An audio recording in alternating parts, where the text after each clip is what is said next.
Front desk open midnight shift. Mariah walks in with another tall tale twist.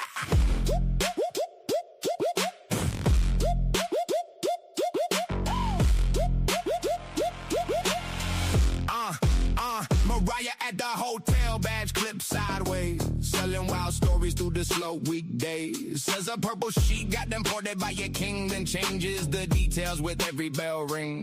Housekeeping heard it, concierge knew. She claimed the minibar was painted royal blue. A suitcase full of rumors, a smile too wide. Every hallway turn got a brand new side. She says, believe me, I saw it myself. While the truth gets checked on the lost and found shelf. Snaps, straps, and butt plugs. Mariah's got the story that she swears is enough. Purple sheet, tall tales, hotel room thugs. Snaps, straps, and butt plugs. Everybody knows when the legend gets spun. She adds 3 more chapters before she is done. Snaps, straps, and butt plugs. Mariah talks big, but the facts don't show up. She told room 12 that the moon paid rent. Said the night clerk vanished through a peppermint vent. Claimed the purple sheet could predict checkout. Then blamed the elevator when the math came out. Manager says, Mariah, please keep it straight. She says, I'm just protecting the hotel's great name. But the lobby went quiet when she raised that flag with a velvet purple sheet in a laundry bag. She says, believe me, I saw it myself. While the truth gets checked on the lost and found shelf. Snaps, straps, and butt plugs. Mariah's got the story that she swears is enough. Purple sheet, tall tales, hotel room thugs. Snaps, straps, and butt plugs. Everybody knows when the legend gets spun. She adds 3 more chapters before she is done.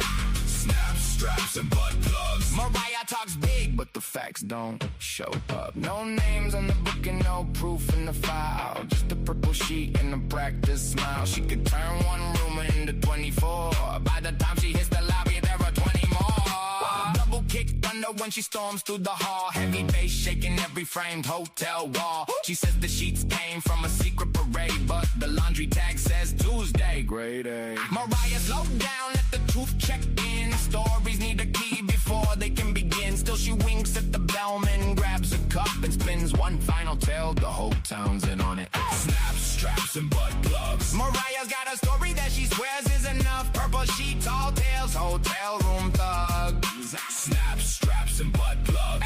Everybody knows when the legend gets spun. She has 3 more chapters before she is done. Snaps, straps, and butt plugs. Mariah talks big, but the facts don't show up. Front desk closed, last room a pack. Purple sheet folded, truth checked back. Mariah waves as the night shift shrugs. Snaps, straps, and butt plugs.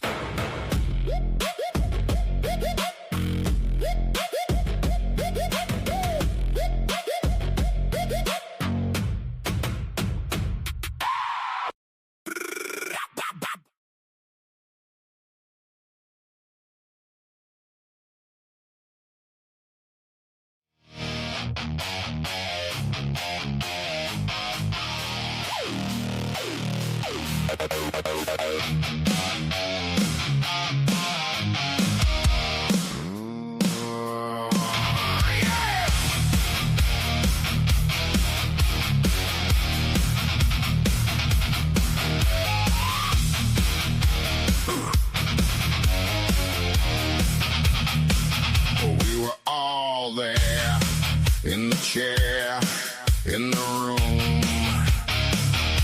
the blackest nights in the moon. 4 people murdered in the night. My innocence taken, I'm guilty. I did not fight. You took it all away in the end. There was nothing left. All redacted, blacked out. Corruption and lies. All the truth, it's gone now. All redacted, blacked out. Corruption and lies.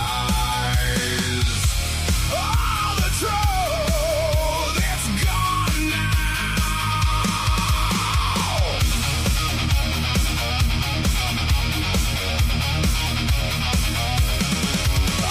it then, I'll say it now. I'm innocent, they blacked me out.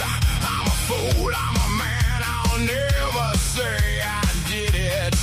I can't. She took it all away in the end. There was nothing left. All rejected, blacked out. Corruption and lies. All the truth, it's gone now. All rejected, blacked out. Corruption and lies.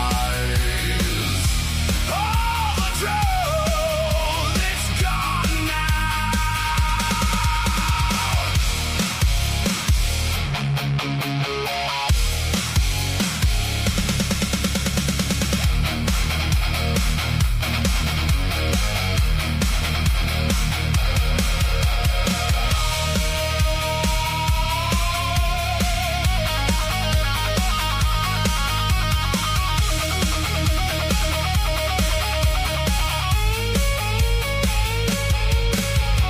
Nothing left for me now. Nowhere to turn to. I thought you were here to protect and serve, not ruin my life. I thought you were here to protect and serve, but you lied.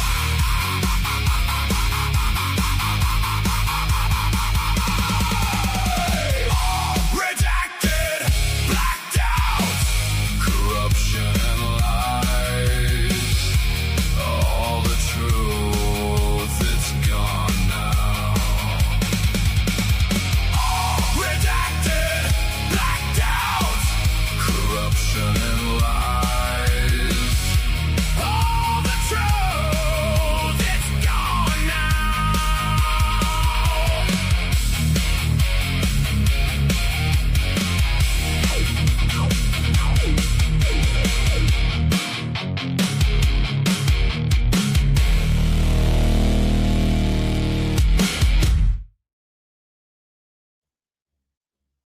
All right, all you beautiful people, welcome back to the cafe. It is great to be back with you guys. So, good morning, good afternoon, good evening, and good night. Wherever you are, whatever time of day it is, whoever you are, it is so good to be here. I hope you're all doing amazing. Thank you so much for joining us. And again, today, guys, we got a couple different interviews that have been released recently. We're going to break down the Reed Ofsthun interview. I can never say it right. Ofsthun, I think. And depending on how long that is, we have a couple others that we're going to break down. We'll have a discussion on that and others as well. Whatever else we get into, you know how it works here. Please make sure to hit the like button, share this out, and let everybody know what we're doing. Appreciate each and every one of you so very much. And I thank you for being who you are and being here, being that person. That is amazing. So again, thank you. And that being said, you guys know how we do it. Let's do it and get this show on the road. Here we go.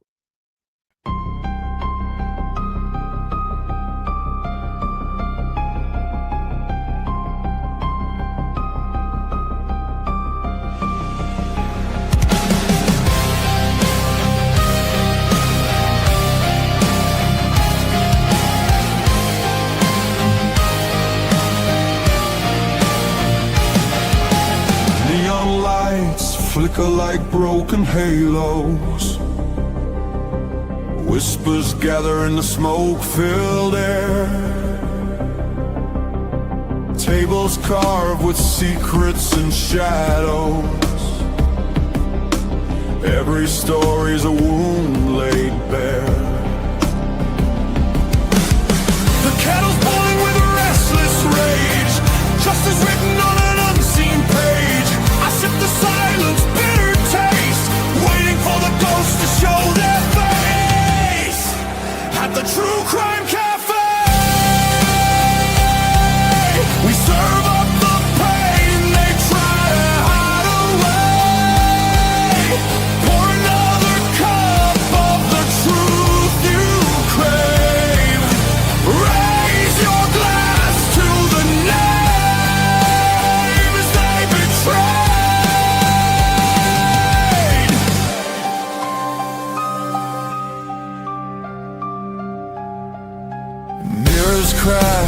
reflections are liars. Ashes fall where the guilty once stood. The jukebox hums like a funeral choir. Echoes pounding through the neighborhood.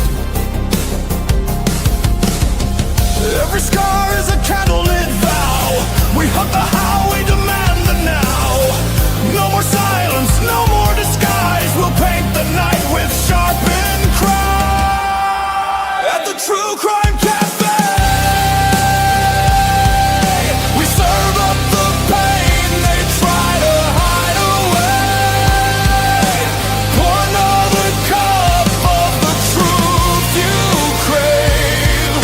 Raise your glass to the names they betray. This is not a sermon, it's a battlefield hymn, a requiem dripping from the bottle's rim. The guilty write stories in invisible ink, but we'll drag it all up from the edge of the brave.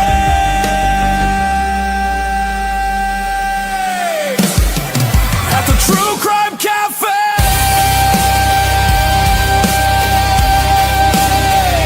the reckoning burns like a black bouquet. Every shadow will pay.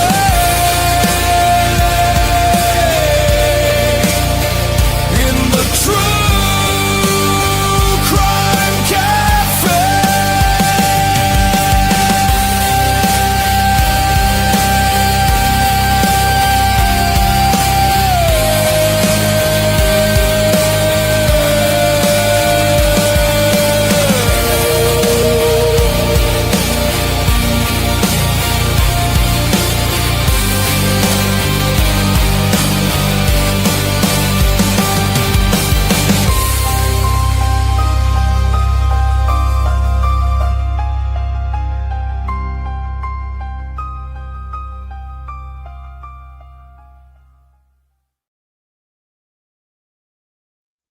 Welcome back, guys. I hope you're all having an amazing day today.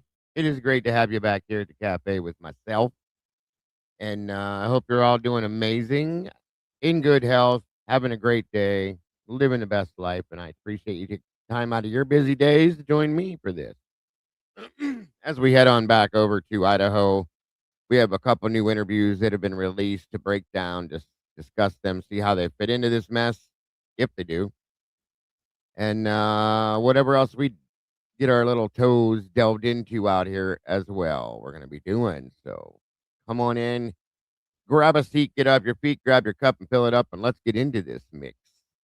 Looks like we got Miss Laura Diane in the house. Of course, Miss Bubbles. Lisa Winchester, welcome back to you. Simply Solo Onions, all good to see you. Miss Rowe, good to see you. Jackster, welcome back to you. Nurse Lisa, welcome. Good to see you today. Morgan Peters, welcome. Great to have you here. Kent Corbett, great to see you, my friend. Thank you for joining us. Zippity Double Z, good to see you today. Miss Sophie, welcome. Good to see you. Thank you for being here. It's me, Lady T. Good to see you today. Also, Rogue Knox is in the house. Great to see you. Moonflower Lassa, good to see you. Great to have you here. Smiling Sleuth. Lisa Otten, welcome to you. Astastic, great to see you. Eriday, welcome to you. Good to see you today. Moonlit Baby's in the house. Great to see you. Pretty much Finland, welcome to you. Miss Lexi, welcome back. Great to see you as well. The Cat's Meow. Skill is in the house. Great to see you. Thank you for joining us. Nicola Trippier, good to see you today. Blue Devil, welcome. Mercy Ella, welcome to you. Shunner 1978, welcome, welcome. Also, the Mountain Man's back in the house. Good to see you, Mountain Man. Thank you for being here, brother. Sammy, welcome back here. Jesse Schul is in the house. Good to see you, buddy. Miss Dory, welcome to you. Good to see you. Moonflower, welcome back. Fat Chic Crazy, always happy to see you. Thank you for joining us. Italian Girl, welcome to you. Pedro's in the house. Giggity back to you, my friend. Baby Ames, baby Ames. Good to see you, baby Ames. Dale Harrison, welcome, my friend. Great to see you. Come on in, grab a seat. And again, all of you, please hit that like button and please share this out, if you will. Amy Locke, welcome. Pappy Man, good to see you, Pappy Man. It's been a minute, brother. Good to see you. Excuse me, Amber Eyes, good to see you today. Wounded Puma, welcome. Mad Dog 5000, good to see you. I think, I thought I could. I could, maybe should. I don't know. I think I got everybody. Sugar Pusher, good to see you. Great to see you in the house today, Pappy. It's been a while. Really? I didn't, Jesse. I'll have to look. We'll look at that while we're in here today for sure. Canadian Cat Lady, wonderful to see you. So wonderful to have you here, dear. Thank you for joining us. Great to see you today. Yeah, we'll check that out, Jess. I haven't seen that. Very interesting. Charlotte Derner, good to see you today. I will post a link and give you guys, any of you, the option to join me that should choose to. See what we get into first. Sharon Dombrowski, welcome. Thank you for joining us today.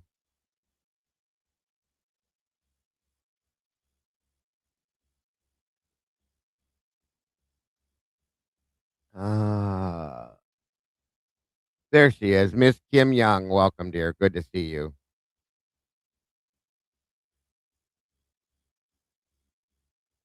Amen to that. Thank you for that. Same to you, dear. I hope you're all having an amazing day.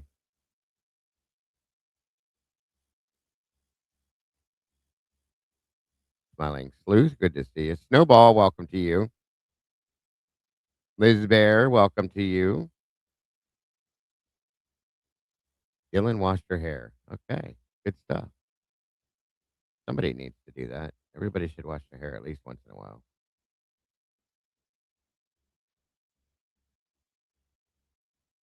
As far as I know, everything's good. Hopefully.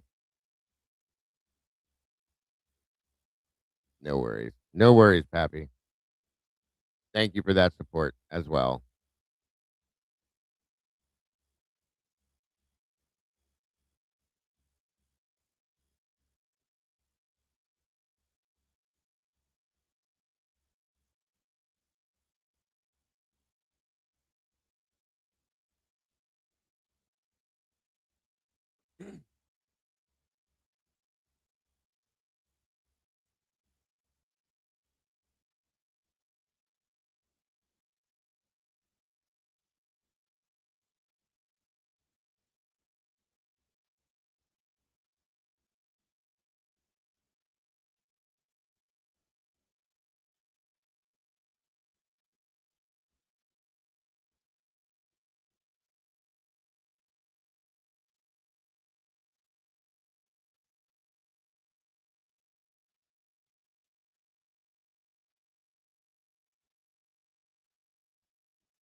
I hope yours is going as well, Morgan.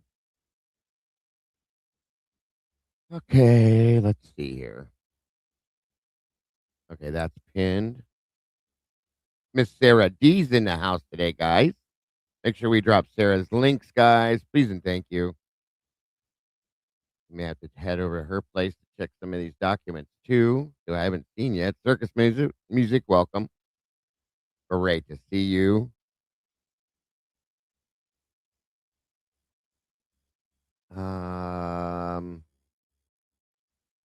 Like we have 168 of you awesome peeps in here. 64 likes. Let's see if we can get that up just a little bit to make it match. Good to see you, Sammy, and as I hope yours is as well. Hildreth Investigates. Good to see you, Dylan. Bridget. I can never say this right. I'm sorry. I don't mean to hack up your name. Bridget Gentile. Welcome. Good to see you.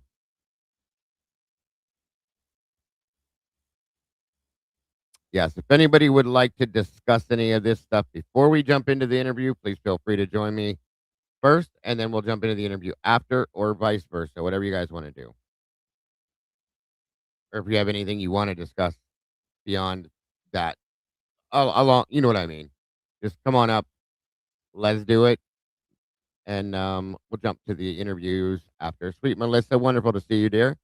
There's our lovely Mama Bear. Good to see you, ma'am. Hope you're having a great day and you're not working too hard.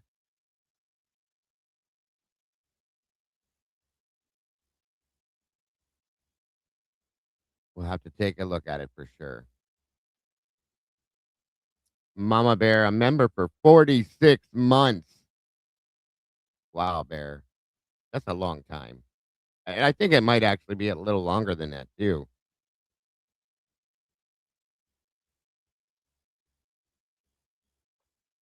This is why we love our Mama Bear. Truly and honestly. V Slims is in the house. Good to see you, V. Thank you so much for being here. I hope yours is as well. Yes, we miss Mama Bear quite a bit. I know this case drives her nuts, but we do miss her. I think, again, I've gotten everybody. Doesn't look like anybody wants to join me. Okay, we're good. Nothing to discuss first.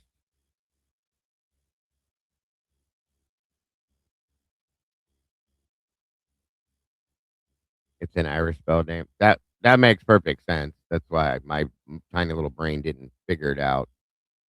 So I'm just gonna call you Bridget, and we'll go there. That way I don't mess it up. It'll be easier that way. Deb68, welcome. Musical Contessa, wonderful to see you. Take your time, Jesse. No worries, buddy. I will ask right out of the gate. Not that anybody would. Okay. There's been some drama bouncing around over the past short period of time throughout the communities. We don't need to get into slamming people or trying to attack people. If you know what I'm saying, it's easier that we don't. So anybody that wants to do that, let's not do it in here and just keep it nice and peaceful. If we can, please and thank you. Aquamarine, welcome. Good to see you. Again, I'm not saying anybody was. I just want to make sure that nobody does. I know there's some people that are angry at some other people and so on and so forth. We're not going to do that. It's just not worth it. It 100%, Miss Sophie. Deb Tarot, great to see you. Cody's mom, welcome.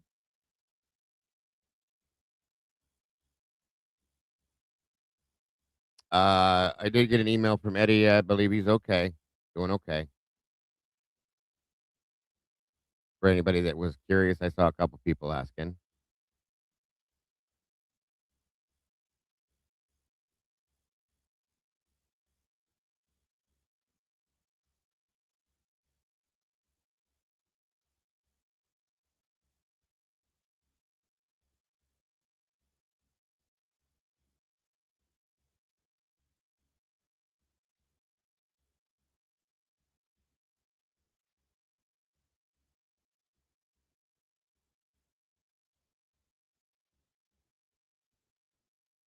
Let me see. Yeah, what do we got going on?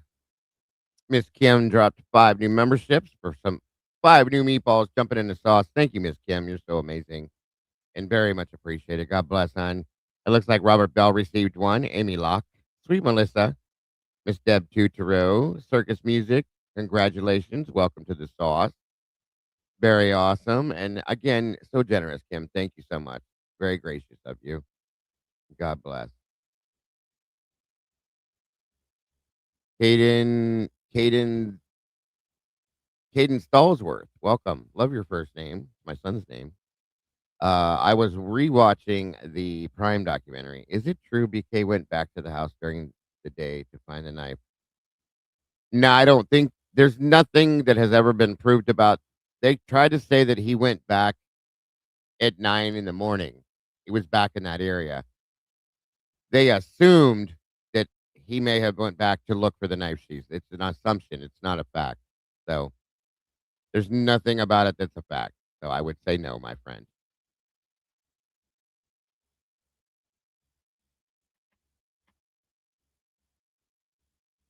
Amen, Moon. Thank you for that, dear. BJT 2013, welcome. Thank you for joining us. Sleepless in South Africa, Miss Sue, welcome.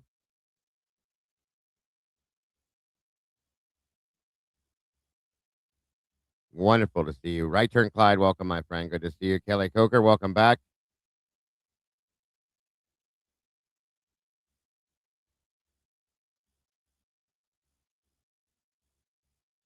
Thank you, Miss Gail, for the floating hearts. Very much appreciated.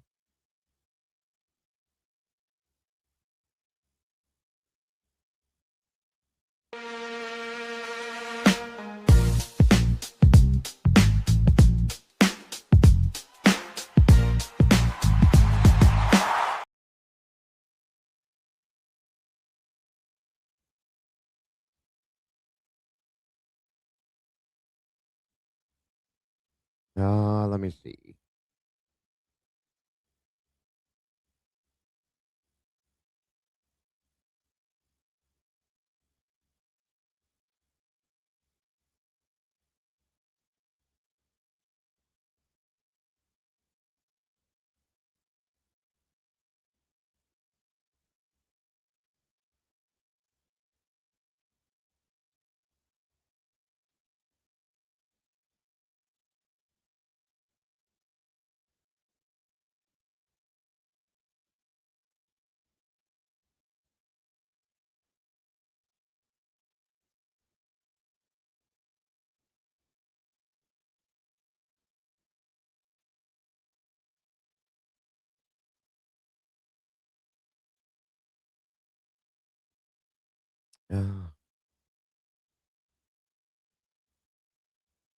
Miss Gail, welcome to you. Italian girl, thank you so much for that.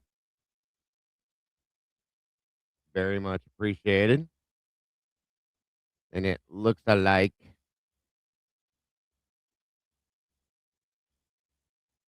Cody's mom, Kim Young, Pappy Man, UK Jackie, Lovely Sphinx, all received new memberships. 10 new meatballs jumping in the sauce. Welcome, Miss McCready. Good to see you today. Firebox, welcome back to you. Blue Devil, good to see you. I think I already said hi, but welcome back again. Miss Lulu, great to see you. And again, Italian girl, so very generous. Thank you so much. God bless. Yeah, I think I got everybody in here. Danny, welcome. Good to see you.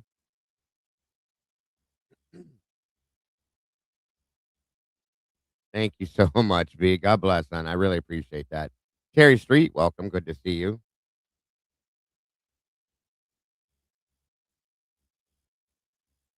All right. I think I got everybody. I hope I did. If I didn't, I promise I'll catch up, but I'm not ignoring you.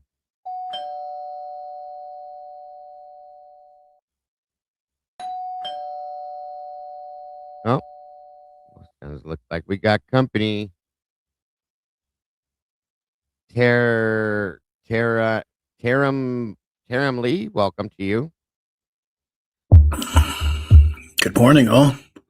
Good morning. Good morning, Michael Rondo. Good to see you today, as well as Carolyn Versage, Dog Mom. Welcome, which he was. Good to see you today. Whit James, welcome. All of you guys, welcome. Jesse, how are you today, sir?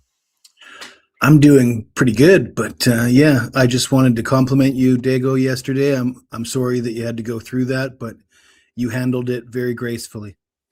Thank you. I appreciate that, sir. But it's the only way I could see fit to handle it. I'm particularly feel bad for Eddie that he's got to go through that. But I think, at least for the people in this community, I think we all know where we stand now. And, you know, yeah, I believe. As far as I'm concerned, I don't believe that was Eddie for a second. No. And I never really did. And no. You know, when people started telling me that I should apologize for being friendly with Eddie, and I know that they didn't mean it.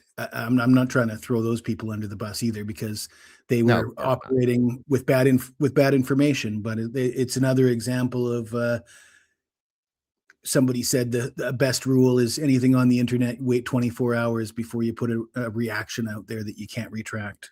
Amen. In fact, I did type a few strong words into the chat and then deleted them and didn't post them.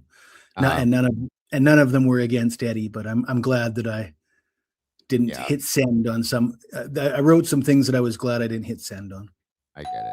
I've been there. Oh, we got somebody else at the door. Oh, Jesus Christ. I know who this is already. Is that Dylan?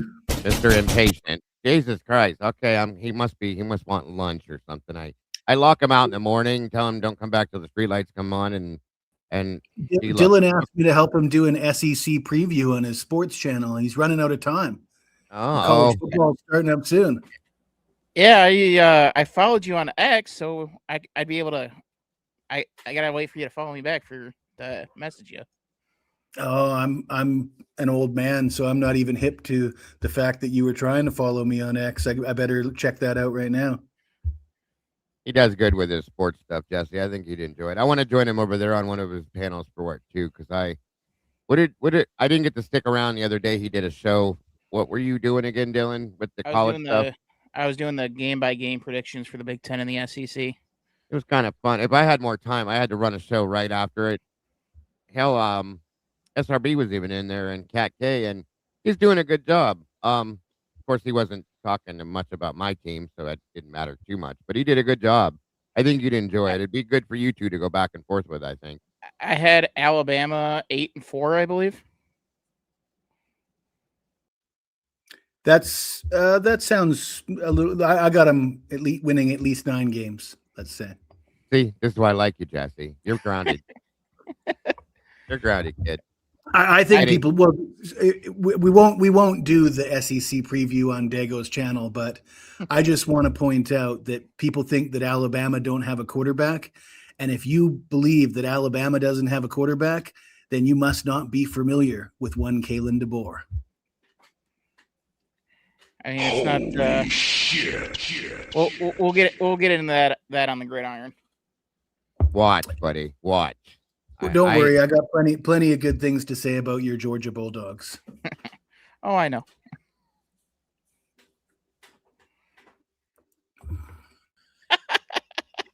Georgia stuff. I can't stand Georgia. I'm sorry. It's just part of my makeup being a Bama fan. I can't handle it. But for anybody that does, I get it. You're all family, so I'll deal with it.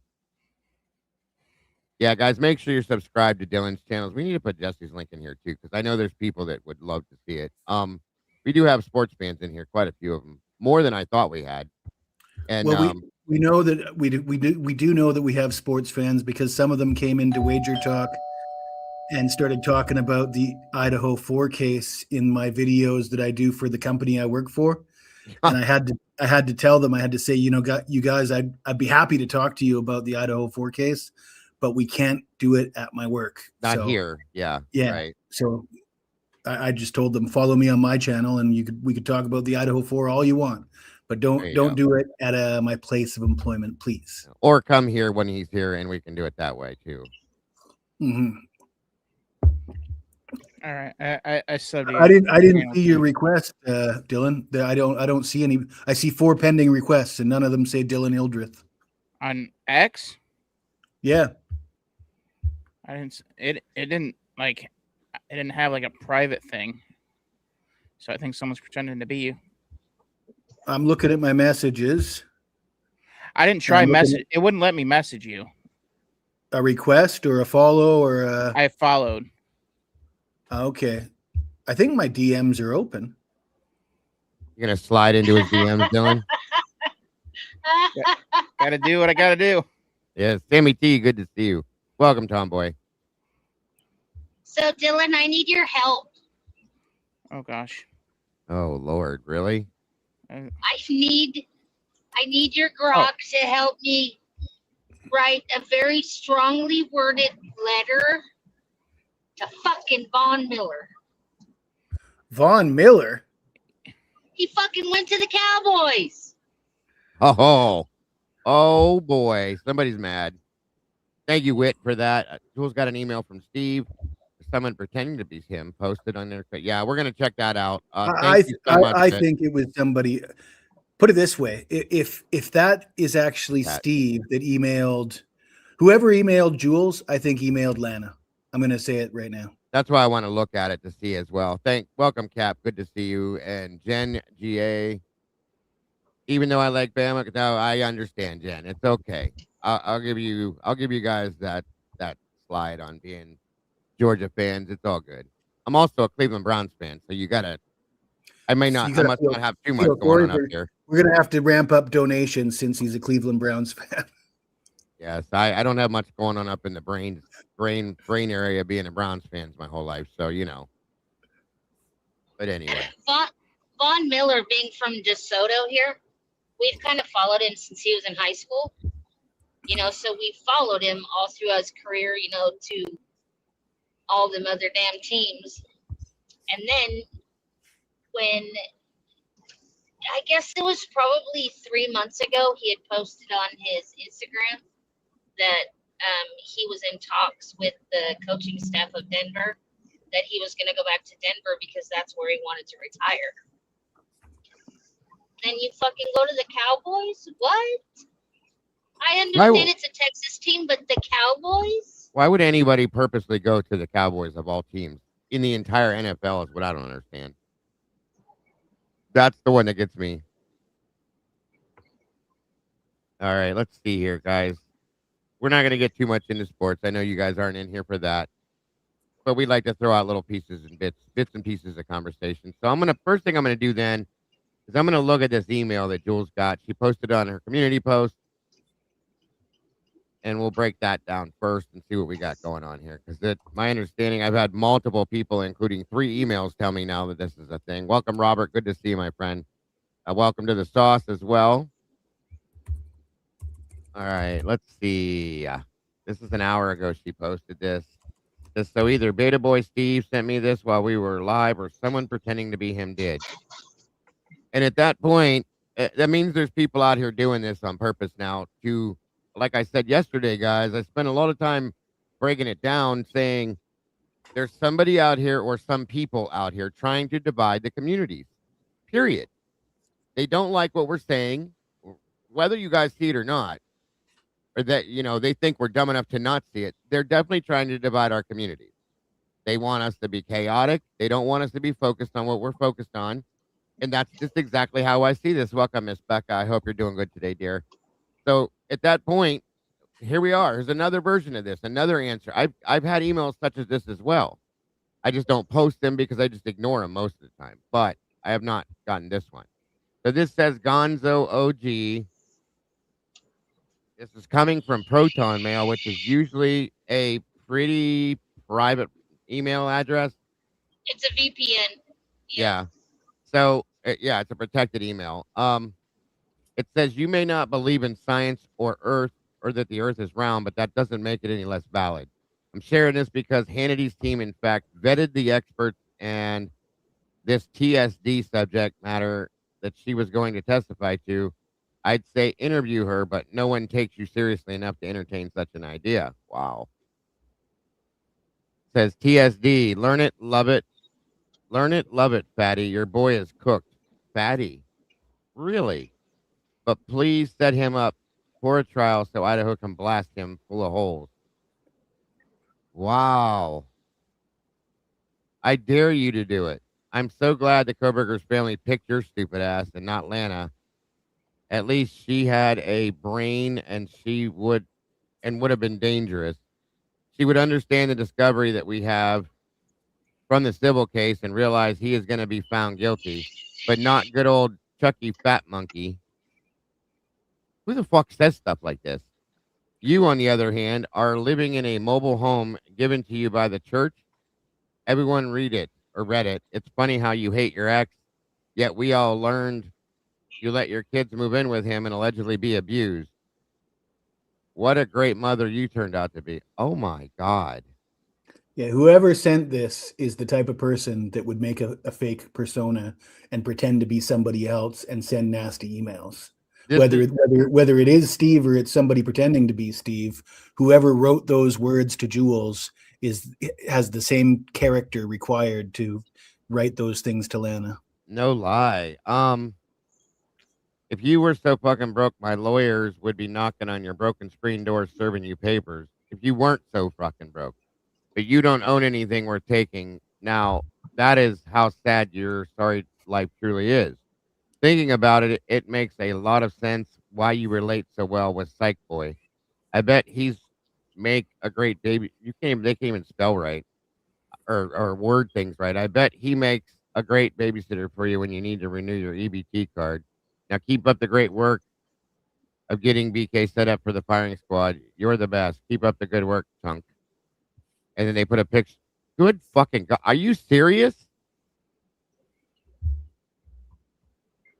That is disgusting. So I said about the email that apparently went to Lana saying that you dress the way she dresses and the fact that she doesn't wear makeup. And I said, I just don't see those comments coming from a man, because as a man myself, I don't even know when women are wearing makeup. I agree. The only time that I ever notice makeup is if you're wearing way too much of it, like Tammy Faye Baker. Other than that, I am not paying attention to your makeup, especially if I'm not interested. You know, if it's something platonic, like a colleague or in a business, like on a panel here, I'm not here to pick up chicks, so I'm not looking at people's makeup. And it would be the last thing I would think of to insult somebody is talking, you know, a dude trying to insult somebody by talking about their makeup or lack thereof. It just sounds something that chicks would be more in tune with to, you know, as an insult, something that they're paying attention to. It's certainly not something that I would never be paying attention to. And that was I agree with that. And that was the first thing that Jules said about Lana when given a chance to take a shot at Lana. She referred to her makeup as well. And that sort of solidifies my point, right?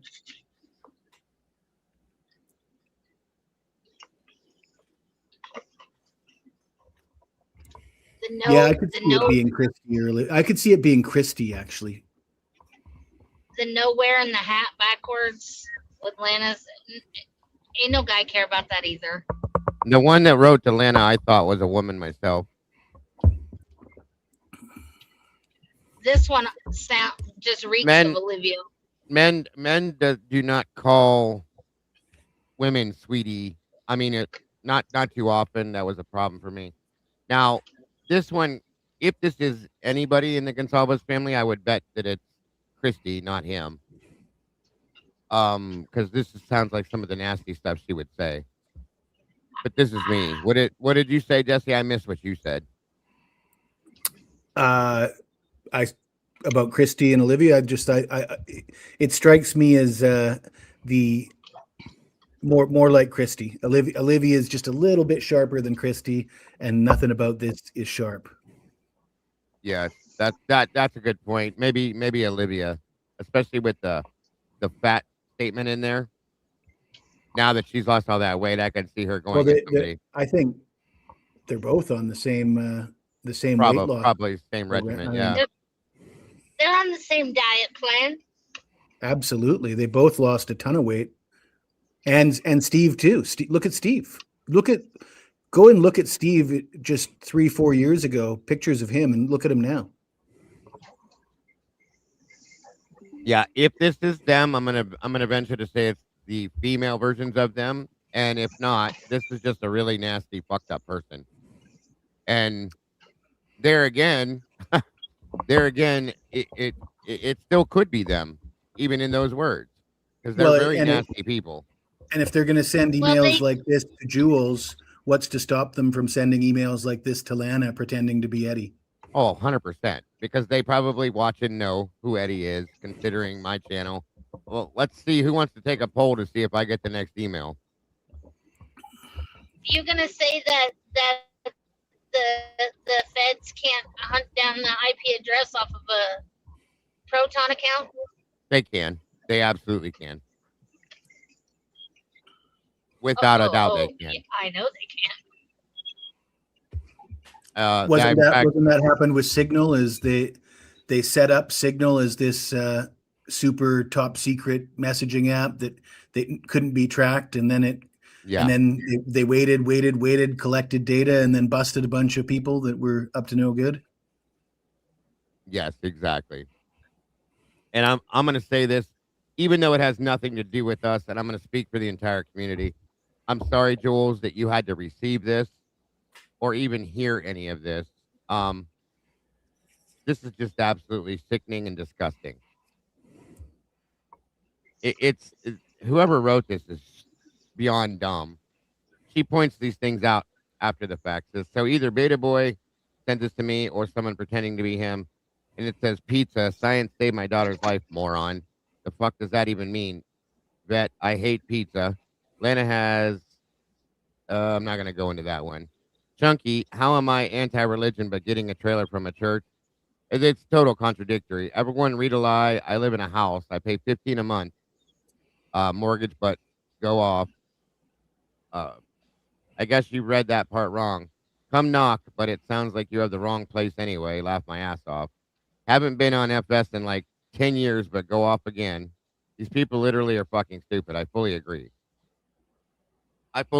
If it is them, it just proves that, as we already know, they don't pay attention. They don't listen. They don't look. I very much believe it could be Olivia, if it is them, and or Christy. But I have a feeling it could be somebody else pretending to be them on purpose. And again, these people are trying to divide the communities. So I do, there seems to be some sort of a trend among some people that believe that because they're the victims' families, they deserve respect from us. And I would agree with that. Not anymore. Until they give us a reason not to. And how many reasons do they have to? They're issuing death threats. We all saw them. I want to go back to the fact that they lied about the 911 call, and Daniel helped them. So the idea that Daniel is providing a safe space for them to talk, and they're well within their. Daniel's providing a place for them to lie. The last time I saw them on Daniel's platform, they were lying to us. Daniel erased that episode. Nobody's ever tried to clarify that. And I'm not talking about simple mistakes. I'm talking about an absolute lie, a lie about the 911 call. And I still want to know, I want answers for that. Agreed. And I agree, Moonlit. Misery loves company.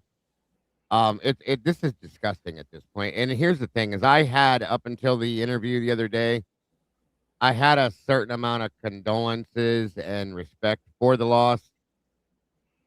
I'm sorry, but yeah, it's a horrible loss, and I still do feel for that. Beyond that, I have zero respect for you as a human being now because of some of the things you said and done. I can't even. I'm sick and tired of the way that these people talk to people if it's true. You know what I mean? Welcome, Michael 007. Good to see you, Living Dead Girl. Robbie Smith, welcome. Well, we've seen the way they talk to people. I mean, we've seen the comments that Olivia makes, even in the victim impact statement, getting Big D in prison. I thought that was really distasteful. Even there's a lot of things that you could say that you would hope, if you truly believe that guy was guilty of the crime. I don't blame you for wishing a lot of things on him, but talking about rape is, so I guess that word's not cool on YouTube. Sorry, but it's that word's right. that word's not cool anywhere. And in a court of law, that was that was in bad. It was it didn't just come out. It wasn't in the heat of the moment. She wrote that up. She planned to say it. She said it. Says a lot about her character, in my opinion. I agree. Welcome, Frisco Chick. I think, is that what it? Yeah, I just saw you. That's why. I just saw you. And I say hi to you every time I see you, dear. The last time I saw you in here, I said hello to you twice. You were in here twice. Yeah, no, welcome, Merc. Good to see you. Wait, rest in peace, Frank. Frank who? ZZ Top Drummer is what I saw in the chat. Did he pass away? That's what I'm hearing. No way. Shit. Yeah. That sucks. That sucks. Damn it. They're losing them all. Shade of Mine, welcome. Yeah, Patricia Powell, I'm sorry, welcome. Realized is in the house. Good to see you, Jersey girl.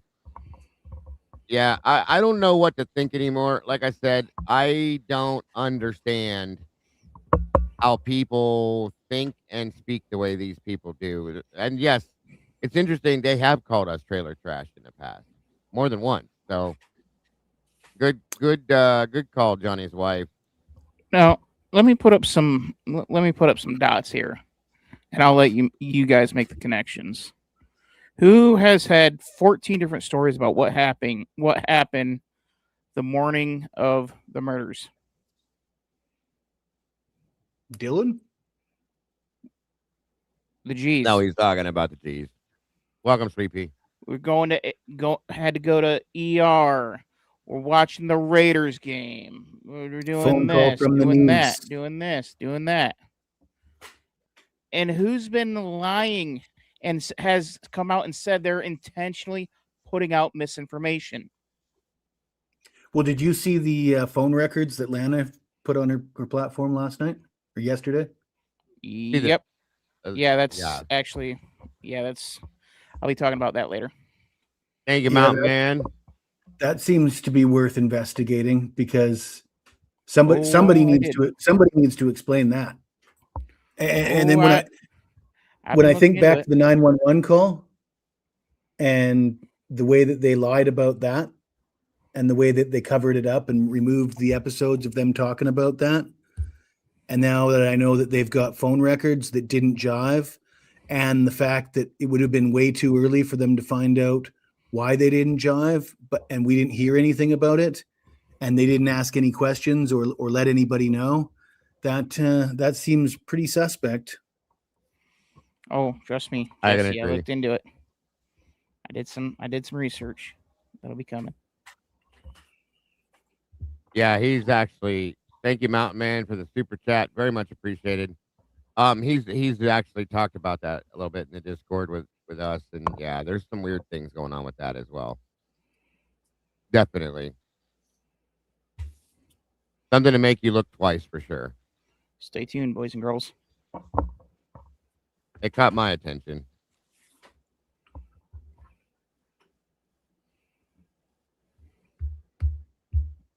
All right. But yeah, my question would be, why would you be lying 18 different ways over the last 3 years? I'll just let you guys think about once we catch you in one lie, you got to assume everything's a lie, and most of the things they say it just doesn't fit, right? And I can't prove that. There's so many things they've said that we can't really prove that's a lie, but you can sort of look at it and it doesn't make sense on face value, and you got to ask yourself, is there any truth that they're telling us? My question isn't exactly what is the truth. It's more of, why are you lying?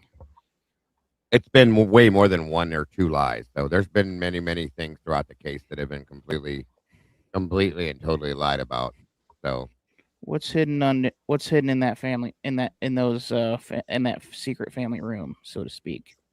Yeah, well, Bubbles has a point. The Chapins seem to be a little bit odd as well, just their behavior. Agreed. Not as bad as these people, but yeah. Whereas the Kernodles seem pretty straight, really. They're quiet. The rest of them are quiet compared to this. Even the Chapins are more quiet than these people. I don't understand the goal, because they're not gaining anything but negative attention when they do what they do, ever. And I think Christy just did a stint with Dr. Phil. Are you kidding me? Like I said, it's the Bash Bryan tour. Again, they do it all the time. And I'm sure there's 17,000 different lies there. And there's more to come. Welcome, JJPP, and congrats. Welcome to the sauce. Appreciate you very much. Welcome to the family. Yeah, and that's what it seems like, Pedro, is that they're doing some kind of a distraction thing. Like, why? When you tell the people out here that are looking for truth to find out what happened to your daughter to stop looking at documents, that sends the red flags up all over the damn place for me, and it has ever since. But even before that, there was issues, but there just seems to be more compiling, more and more and more. Yeah, There's nothing of normalcy here. I mean, Jules said this a while back. Let's take away the murder part. Let's pretend it's a missing persons case, and Kaylee's missing. Who are the first people we're looking at given everything the G's have said? It's a good point. Yeah. Very interesting point. Based on what we know, I mean, of course. Of course. That's a good point, Dylan. That's an interesting thought, too.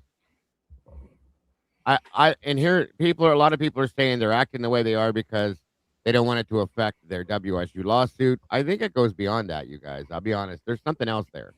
There's something in the background. I feel like there's something being hidden. I don't know what it is. There's some definite issues. Welcome, Julia Rose. They've been lying since day one.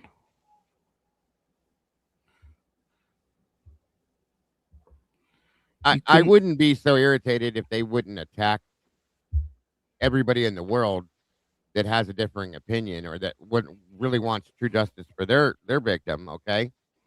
And the way that they talk to people, it's different. It's just I've never seen anybody angry going through grief, anger like this. The way they act, it just doesn't make sense. Welcome, Ashley Love. Good to see you. It goes above and beyond grief. And I used to make excuses saying, well, I don't think they've grieved correctly. Haven't had time to because they're so worried and invested in this, so on and so forth. It goes way beyond that at this point. Agreed, Debs. They did.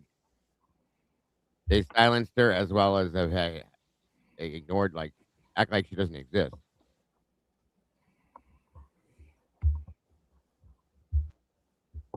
That's a good point too. Sleuthy says the G's in Vivian the Moron attack people personally because they don't have facts, they don't read documents, and they try to defend their stupid opinions. Good point, Sleuthy. Very good point, because it's exactly how I see it. I that's what I'm saying, Whit. I've never seen anybody wish death on that many people in my life. Not considering what you just went through. And then you make comments like, well, when they finally kill him, they don't say things like put him to death or when he finally receives a death penalty. When they kill him, I'm going to laugh in the Kohberger's face. Well, yeah, and not only that, they seem to want to wish death or at least pain and suffering on the Kohberger family for no apparent reason. Thank you, JJ. Agreed. They have nothing to do with this. Nothing to do with this. I don't know. Do you remember, Dago, the way that the family of Jeffrey Dahmer or any of these other famous cases that because I remember more sympathy for people like that, like Yes. Ted Bundy's family, Yes. Ted Bundy's mother, the mother of serial killers. I don't remember, maybe some lowbrow trailer trash people would attack them, but what I've found was the mainstream media and society as a whole was mature enough to have sympathy for them. BTK's daughter and his wife were basically coddled and still are. And BTK's daughter has become a huge part of the true crime community. She's a very important part of it at this point. I think she's dealing with a bit of a scandal at the moment, though. Well, yeah, but you know what I meant. Like, considering what we've seen, you know what I mean? It just doesn't make sense to me. It's weird. It makes zero sense. Well, I think the other thing about it is if they were consistent from day one that Bryan's the guy and he he took away our daughter, so we hate him because of that, there would be more sympathy, I think. Yeah. But when in the beginning they were like, hey, a lot of this stuff doesn't add up, we're not sure. And then they go from we're not sure to now we're sure without being provided, any evidence. We now know that all the evidence they were privy to should have made them unsure rather than sure. But they don't want to look at any evidence. Yeah, they refuse to accept or see anything beyond what they want to believe.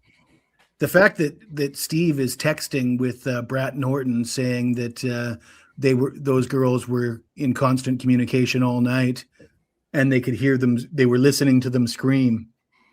He even said in those messages, Dylan is guilty as hell. Yeah, I mean, there's no excuse for that. The only excuse for that is you've been paid off. You've been contracted to help cover this up, and you're lying about your daughter's. This is my personal speculation. I don't want to get anybody else in trouble for my thoughts and feelings, but it feels to me that they know that they're lying and they're doing it for financial gain. That makes sense. I think it goes much deeper than that. I mean, how can you reconcile the fact that they are on record discussing that they're well aware that Dylan and Bethany, their whole story is absolute bullshit, and then they go from that to selling the bullshit story? I mean, like Bubbles just said, they admit they were lied to, but they believe they have the right guy. It doesn't make any sense at all. Not even they close. Point to the knife sheath of all things. Yeah. And that's what I'm saying, Johnny's wife. Like, he said it in those text messages back and forth. Dylan's guilty as hell. She's being protected by her stepmommy's law firm or something like that. So how do you change from that to this? And he also said that within those text messages, same group of conversation, that he was threatened by the Mortensen family and the Showalter family, that if he didn't stop talking about it or stop looking in that direction, there would be consequences. And so is that what the deal is? And if it is, then why aren't you telling other people that?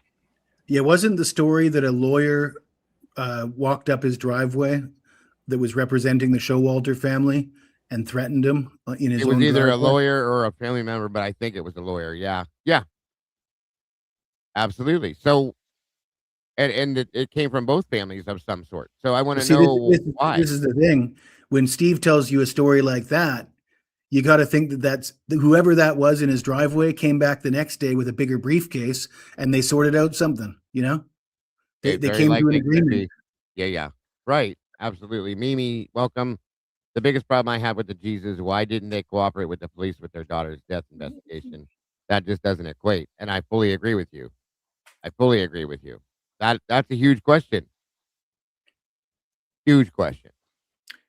And it's really obvious that they crave attention, they crave publicity, and they're very money oriented.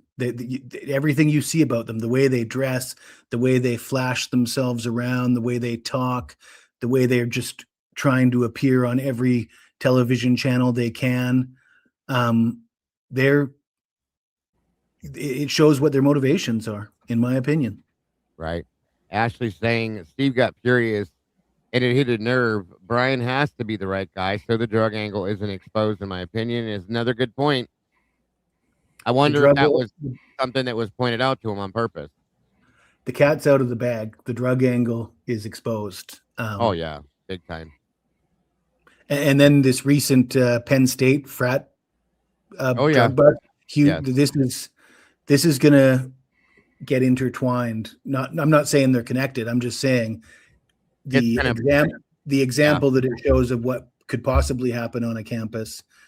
It's going to open people's eyes to what could have been happening in Moscow at the same time, or very likely possibly was. Just for those that may not know about this, let me show you something real quick, guys. This will only take just a quick minute here. literally, I think it's like a minute and a half. Check this out for those of you that didn't hear about this. This is Penn State University. Again, another very popular, very, very prominent college community. Here you go.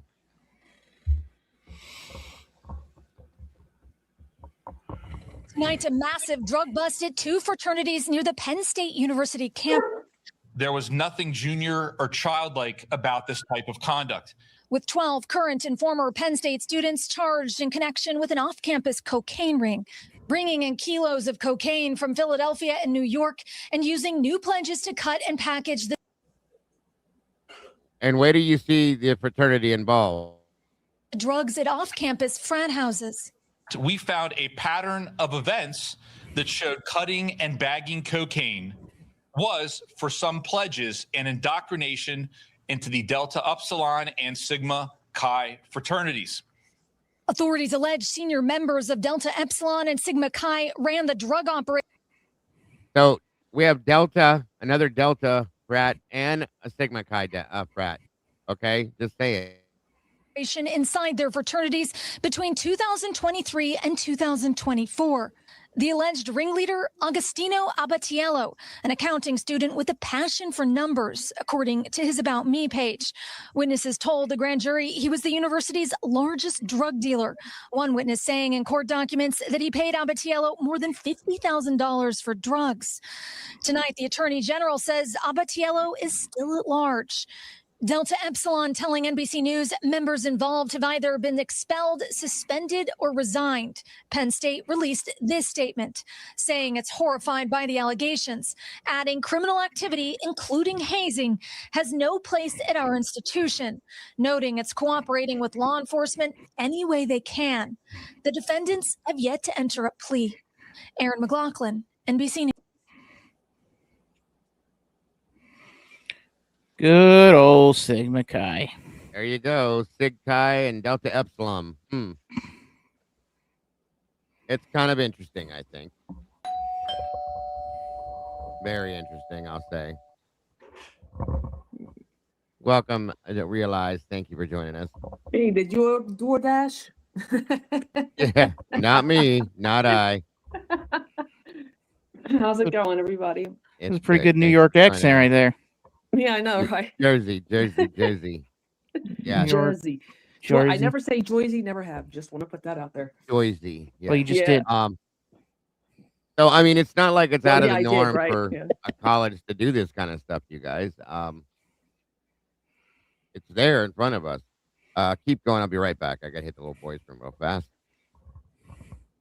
So I sent an email to Diego earlier about this particular thing. He probably was already onto it, but I was also connecting another case that was affiliated with this university that happened back in 2018, the Timothy Piazza case, and where that particular chapter of that fraternity, which I can't think of off the top of my head, but was removed because of a hazing. He died because of the hazing incident.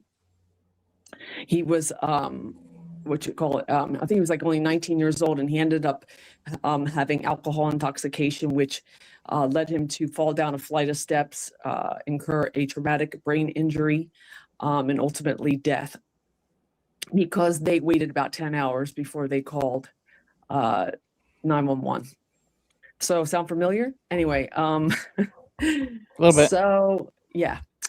So there was one guy in the fraternity that wanted to call 911, but he was told by the fraternity president not to do a thing. So and because of that, this poor kid lost his life. But because of that, there was legislation instituted of anti-hazing laws. So because of this very case. So the fact that in the same university, different fraternity, which included Sigma Chi, by the way, and I know that Diego's going to get into that, but not Sigma Chi apparently wasn't affiliated with that university, and you're gonna hear about that in the article. But for whatever reason, they were. I don't think it's the Idaho one; it's just the actual fraternity itself. It's just probably a different chapter. There was 2 different fraternities involved in it and a whole bunch of other things that are very interesting. But what I find interesting is that there was hazing involved, is mixed in with this current situation that Dago's going to go through. And I'm thinking to myself, okay, there was legislation for this that was passed. There were laws passed. There's 2 fraternity members from the prior fraternity that closed the chapter that were charged criminally, and they're going to go ahead and just keep pushing the bar, and now you have what, like, I think 12 or more people. I want to say 12, but I could be off. That were brought in on this particular case. So Penn State it's interesting, but what I say that to say that there's another one that was on my had posted some time back from another university, but this is becoming more commonplace, and it's a bit disturbing and very concerning. So yeah, this is very, very interesting. And when you're going to hear Dago go through this article and some of the information that's in there, you're going to be like, wow, I'm just glad that somebody's holding these guys accountable and taking care of the situation, because this is some serious stuff. Yeah, and it really kind of points to one of the things that extra room was actually being used for. We know it had a use because MPD has been very hush-hush on what's actually in there. Mm-hmm. So. Mm-hmm. I had some ideas after I read the article. I'm thinking, could they have done that? Like, I can't wait for him to go through it, because I want to talk on those points or bring up some of the points ideas that I had that could be possibilities about the Idaho 4 case. So what are we talking about? I heard you say something about an article. Yes. So you're about to talk about, you're about to talk to Penn State about the Penn State University situation, right? Am I right? Yeah, I just showed the video on it. Okay. So I thought you were going to elaborate on it. I didn't want to step on your toes or anything. No, you're fine. You're fine. Okay. So yeah, I just want to make sure, because I know that you wanted to talk about something, But what was interesting, I just mentioned to them, was about the Timothy Piazza case that happened in 2018 relative to the same university. Yes. For hazing, but it was a different type of hazing. And it's so interesting that this university is having these type of issues, regardless of what legislation has been put in place or who's been held accountable in the past. And of course, who's being held accountable now. Now, the particular fraternity is only being temporarily suspended, like that chapter. It's not even being removed yet, which I find interesting. And the fact that they were cutting the drugs, like manufacturing all of this stuff within that Greek community, is astounding. And not only were they distributing it, they were manufacturing it, like whether they're putting in pills, I don't know what, but they tell you they're cutting it up, they're doing all that. That's insane. If you guys remember, 6 months or so ago, I covered the Carolina, Duke, Appalachian State University, I think it was. There was a group of them that were running basically a drug empire. They were creating the drugs, pill pressing. They were doing everything they were doing within their own unit. Okay.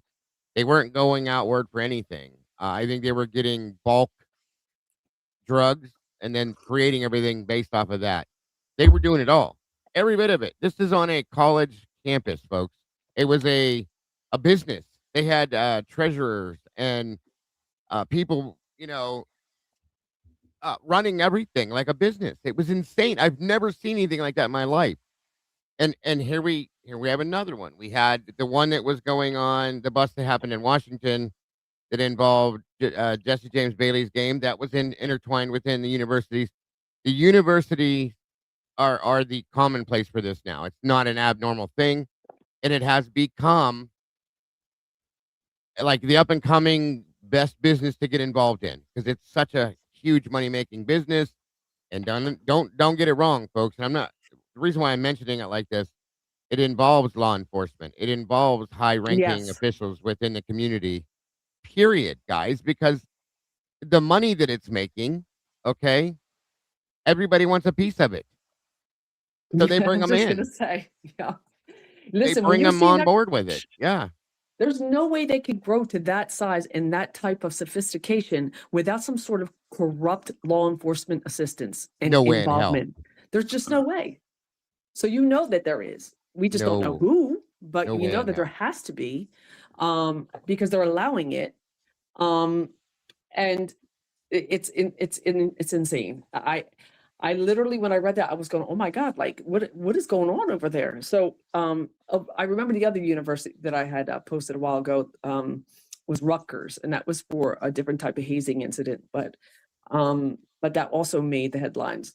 So yeah, this kind of stuff is it just made me, when thinking about the Idaho 4, I'm thinking, how much more involved were they than what we have become privy to, reading things like this. I mean, if they're doing it there, what were they doing in Idaho and Moscow?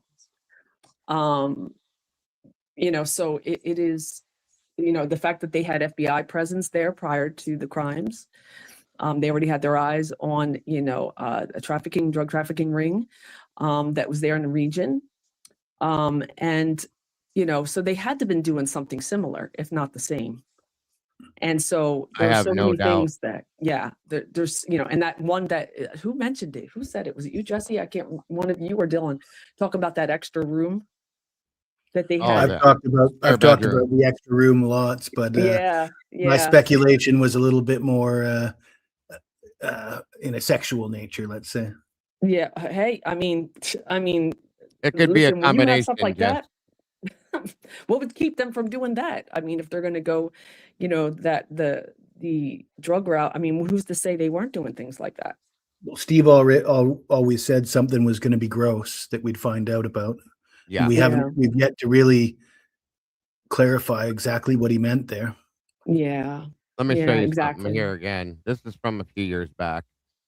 This is the one. I'm trying to find the exact one I showed you guys before. Look at this real quick. Good afternoon to you. Thanks for joining us. Breaking news right now out of Orange County. That's right, a massive drug trafficking network involving students from 3 North Carolina colleges and universities. CBS 17's Randy Ayala is in Chapel Hill. Randy. Yeah, Liz, so we just learned from the Orange County Sheriff's Office that 21 people are now facing federal charges stemming from this huge drug bust. And many of them are either current or former students at Duke, UNC, Chapel Hill, and App State. And we're also learning that a lot of drug activity was taking place at fraternity houses, just like the one here behind me. Now, this investigation dates back to 2017. The Orange County Sheriff's Office, along with the DA task force, uncovered more than 1,000 pounds of marijuana, hundreds of kilograms of cocaine, Xanax, steroids. The list really just continues here. And the total amount of money stemming from this network is more than $1.5 million. Now, we've learned the UNC chapters of Phi, Gamma Delta, Kappa Sigma, and Beta Theta Pi, that's what I'm standing in front of, are at the center of this investigation. Now, Sheriff Blackwood, the Orange County Sheriff's Office, did mention to me that overdoses were happening here, but he could not provide any details. So I asked him if he could tell me if any students had died as a result here. And he said not on Chapel Hill's campus. Now, this network spans coast to coast. A supplier was arrested all the way in California. And Sheriff Blackwood made it very clear to me that more arrests will be coming from this investigation as it continues. But for now, that's the latest from Chapel Hill. Randy Ayala, CBS 17 News. Tonight, a sobering reality about the dangers hiding in our community. York County officials giving new details about a massive drug bust. Yeah, the sheriff says the amount of fentanyl on display that they showed, enough to kill every person in York County. This is the same exact thing they said about the drug bust with Jesse James Bailey's group in Washington. It was enough to kill every person. I think it was in Tacoma, I think. WCNC Charlotte's Indira Skiva sharing what officials say has to change. The fentanyl was seized in one York County drug bust, and despite the sheer amount that was seized, there is no law in South Carolina for trafficking fentanyl. We need to bring awareness to this issue, that drug dealers are not dealing drugs anymore. They're dealing death. York County Sheriff Kevin Tolson wants to send a Look at the table, guys. These are all pills. And they're making these pills. They're getting this is college business now, okay? That's what I'm seeing this has become how they pay for their tuition, how they pay for everything, so on and so forth. They're all doing it every which way you go. Imagine how many pills are in each one of these bags. One pill can kill more than one person, okay? That's insane to me. It's dangerous. Guys, I've seen people, I've said this before, and working in EMS, touching dust from this stuff and dropping over like they're going to die. They go into cardiac arrest just from touching the dust off of this stuff. That's how dangerous this shit is. And look at all this. All of this. This is insanity. And 1,000 pounds of marijuana. Okay. Weed is weed, folks. It's called weed for a reason. It's grass. You realize how many pounds that has to be? And it's legal now. I don't even care about that. This is what scares me right here. I'm glad that I got out of EMS when I did, because I can't. It scares the shit out of me because it can kill you just from breathing the dust in can kill you. Okay. That's insane to me. I think Robert's right. I think this is probably happening on every campus in the United States. Yes. 100%. I mean, why wouldn't it be? I mean, do you think the usage, the people the customer base changes from state to state? I don't think it does that dramatically. No, not even close, Jesse. It doesn't. And here's the thing, you guys, think about something. I found this out in a strange way, but I didn't realize how real it was.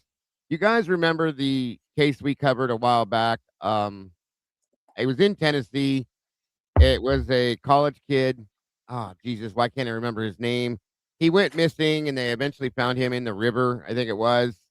But we saw the video of him walking drunk, and then he disappeared. I know who you're talking about. I don't remember the guy's name, but he's tall, real skinny. Very skinny, tall kid. Yeah. Anyway, he was at a conference in Tennessee for his fraternity. The same time he was at that conference in fraternity in Tennessee, there were people there from Idaho, from different fraternities and sororities as well. So Riley Strain, thank you, guys, Riley Strain. So when they go to these conferences, they intermingle the different fraternities, like Sigma Chi Tennessee, Sigma Chi Idaho, Sigma Chi Ohio State. They all go to these different conferences and they intermingle and they talk about things. They hang out. They do this. They do that. Don't tell me they're not having these discussions. Don't tell me they're saying, bro, we made $100,000 last year from doing this. You guys can do this too at your camp. You know what I'm saying? Things like that. And this is what it has become. Robert's 1,000,001% correct. Every campus now, I'm telling you. Now, when I talk about my partying days at Ohio State University, okay? I'm surprised I'm alive, to be honest with you, but I made it. It was nothing compared to what's going on now. Nothing. We would smoke some weed and drink a lot, and there were people playing around with the powder and stuff, but nothing like this. People weren't worried that they were going to breathe in something and die or touch something and die. You know what I mean? It's not, and this stuff here is being laced in everything, including marijuana now. Everything. That's insane. That is what I'm telling you. Yeah, if you buy drugs off the street, you don't know what you're getting. Nope. And a lot of it's coming from these campuses. Kent State, Ohio State, even smaller campuses. Miami of Ohio is a tiny little community, but it's everywhere. So don't tell me that it's not, they're not doing this to make money. And yeah, fentanyl is not regulated. Believe that or not, I couldn't believe that. I can't even believe that. It's insane. Clear message. Fentanyl is killing people at a rapid pace, and current laws are not strong enough to stop drug traffickers. These pictures are from a recent drug operation where agents seized pill pressing machines, fentanyl pills, and powder. But the strongest legislation against fentanyl is intent to distribute it, which carries a maximum time of 15 years in jail. We're hampered because we can't get laws that will hold people accountable. We've been trying for years to get a fentanyl trafficking statute. Prosecutor Kevin Brackett and Sheriff Kevin Tolson say there needs. That's what I was talking about. I started with that dig the pass for you with the Penn State bust that happened yesterday, and I guarantee you there's more out there that just haven't been busted yet. They're making their own pills, folks. There's pill presses. You can go online and buy pill presses right now. You get bulk blocks and cubes of fentanyl, and then they press it into whatever, and they stamp it with the right numbers and tell you you're taking this until you drop dead from that. You know what I mean? It's absolute insanity. To be a fentanyl trafficking law that carries a minimum sentence. Last year, the CDC reported more than 71,000 opioid deaths, mostly fentanyl in South Carolina. Joining the press conference were parents of children who died from just one fentanyl pill. In cases like my son, it was one pill. There was enough in the pill that he took to kill 4 people. This was my son, Cody. He was. There it is. One pill. One pill has enough potency to kill 4 people. One. Okay. So people are taking multiple. And you can't bring Narcan is a thing. And it's so bad they've even started selling Narcan now. They don't just give it away. Now they're selling it because they realize they're making so much money that they could. But some of these people cannot be revived from this at this point because it's that strong and that dangerous, you guys. I know I'm. Go ahead. Good. No, I'm sorry. I didn't realize you're still talking. Go ahead. All I was going to say is that I know this is not a drug conference or a drug show, but it scares the shit out of me, and it points back to something I think is very important. As we're talking about this, like Robert again said, it's on every single campus. This relates back to Idaho as far as I'm concerned. And again, high-ranking members of the community and the government get involved in these in the aspect of, here's 10 grand, look that direction for me. Don't look over here. It happens every day, every single day without fail. Go ahead now. What you're going to say, realize. You're 100% correct. I was going to say, like, I know in the early 2000s time, and I'm sure probably even before that, but from my own experience, as far as seeing it happen, kids would crush up pills and sniff them. And They still do. and Yeah. they would drink with them, yeah. And at that time, you didn't have this fentanyl issue. Usually they were Percocets or, Vicodin, Xanax. Percocet, Xanax, all that. Yeah. Right. So, I'm sure that sort of carried over in generations, but now they have this, with the fentanyl issue being, integrated. Not that what they were doing prior was any good. But I mean, it's just so deadly and it's so unpredictable. It just makes me wonder why kids would even want to touch it to begin with. Because it's cheap, and a lot of them don't know that that's there's the biggest problem they'll realize is a lot of them don't realize what they're taking. They're Yeah. told that it's one thing when it's actually the fentanyl. And it's just a thing. Like when I first was introduced to fentanyl, my old bass player we used to get back in the day for if you had an injury or pain problem or something, they would give you like silicone patches that you could put Right. on your like non-smokers will put those patches on their body. Okay, Mhm. it's fentanyl, and it would absorb into your body, into your bloodstream slowly. Well, he would take the fucking thing and put it in his mouth and suck on it while we're standing there playing a gig, and I've never seen anybody fall asleep and play the bass while they're sleeping, but he did it. Okay, Yeah. it was nothing like what this is pure fentanyl now. That was Oh, yeah. fentanyl at that time that was broken down with some other chemicals involved in it for pain moderation moderate pain control is what they were for. He would just suck on the damn thing like a lollipop until it was gone, and then, like I said, he'd be standing there sleeping playing the bass. It was nowhere near as dangerous. Like I said, you can die from inhaling the dust from the bags of pills now. Or if you crush one pill, you heard her say, one pill can kill 4 people, guys. Yeah. Only a little bit. You only need somebody say it was like on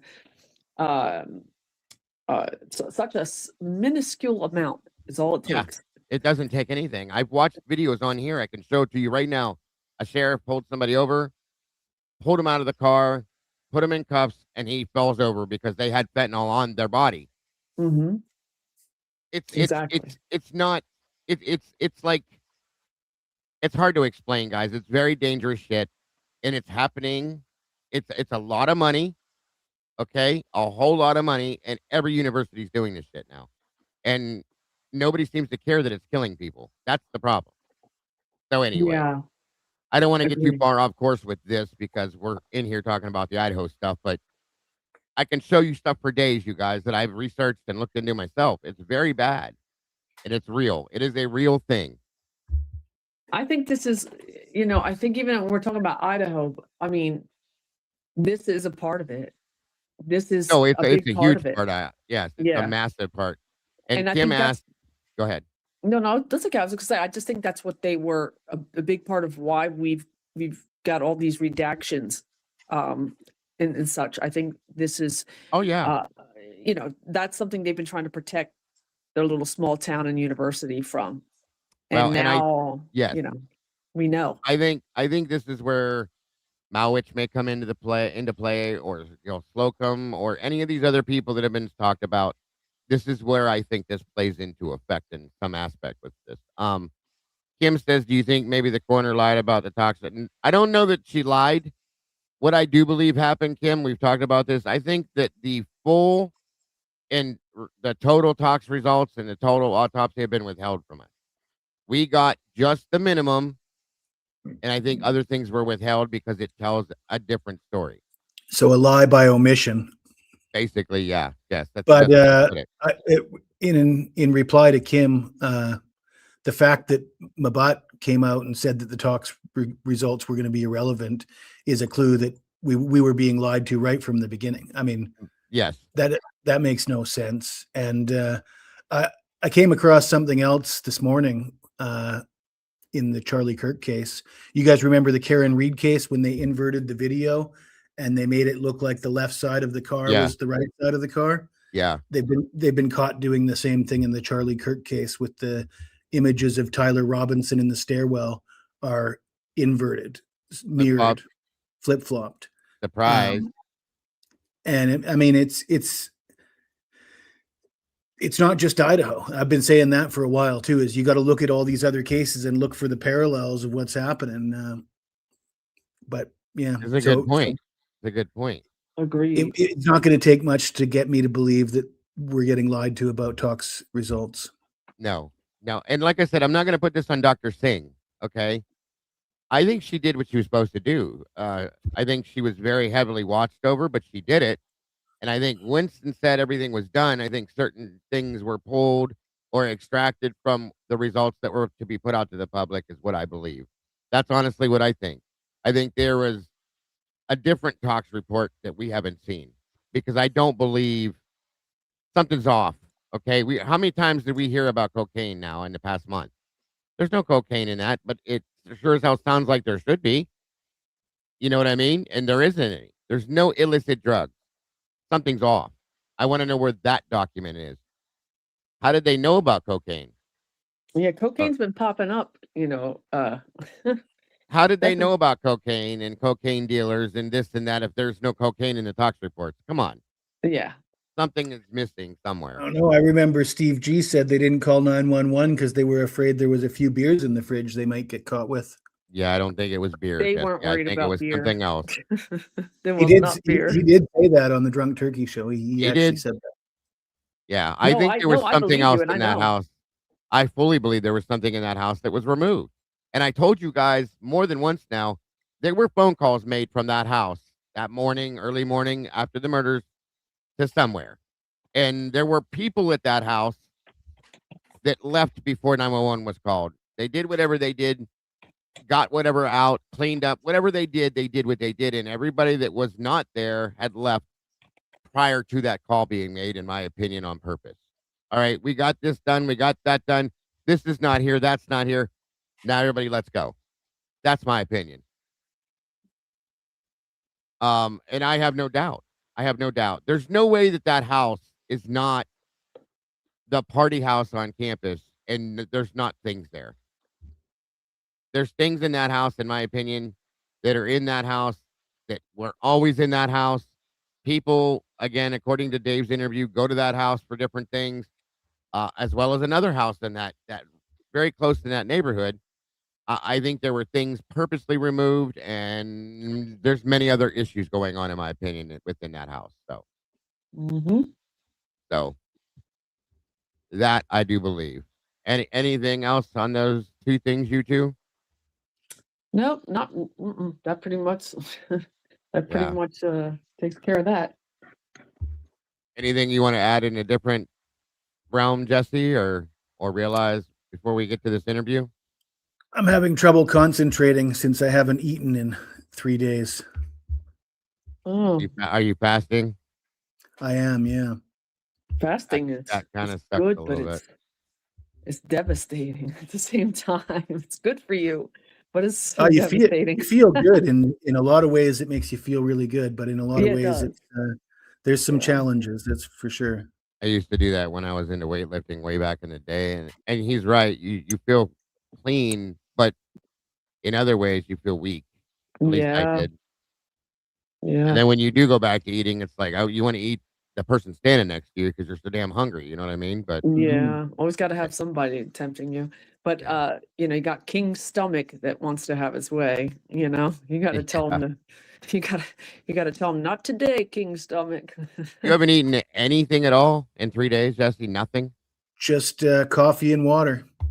Wow. I've never gone that long. I've always done I think the most I did was 48 hours. How long are you going for? I usually do 4 days. I think the most I've done is 100 hours is my record.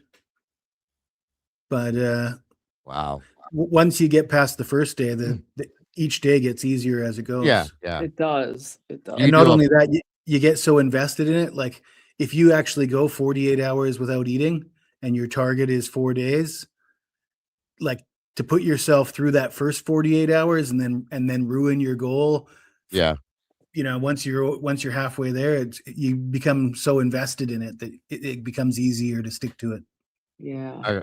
Agreed. Do you do a flush as well, or do you just do the fasting? I just don't eat food, drink water and coffee. I drink electrolytes. After 3 days, I'll start drinking like bone broth or something. But yeah, you have to have some kind of something in there, I was or just saying, yeah. Electrolytes are important because I know for one thing, I'd be passing out within just a few hours without electrolytes. there's people that can't go more than well, some people's blood sugar levels get jacked up over that too, so you have to be careful. But Yeah. he knows what he's doing. He's done this more than once. He's also knows how to lift weights and stuff like that. So You know your body. yeah. Have you heard of? Has anybody in here heard of this gentleman we're going to hear first? Reed, I never say it right. Upmore? Ofsthun. yeah, wasn't he like the treasurer or high up in the frat president or something? He was somebody of sorts. I'm not 100% sure, but that's how you say his name. I hate trying to say it because I messed it up. There it is. Offsthun? Yeah. Yeah. Yeah. This one, it's not too long. So, is he another one of these guys that claims to be Ethan's best friend? Because we know Ethan's got like half a dozen best friends by now. He's got a lot of besties. Yeah, we're about to find out. We're about to find out. I have not heard this yet, just so you guys know. And I will make sure that you guys are subscribed to Christie's Chaos. Miss Christie got this for us. Very much appreciated.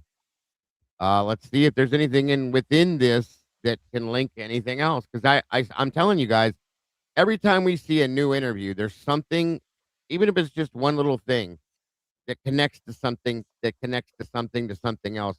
And it's kind of telling another story in some senses.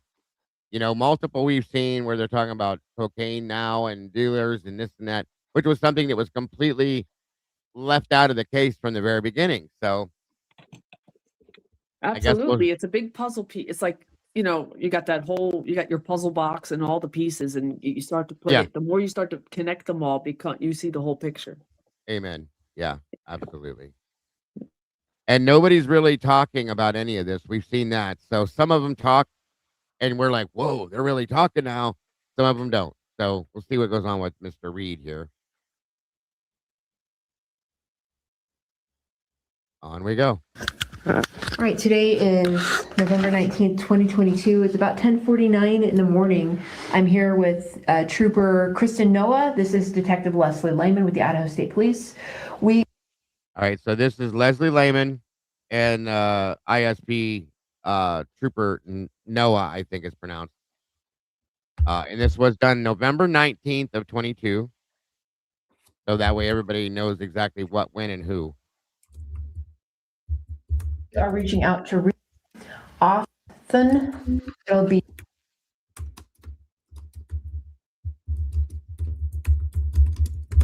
telephone number will be. I'm not sure of his location, but has been identified as such. And we are going to be asking him primarily other people who were at the party with Ethan and Xana, the night of the 12th into the 13th.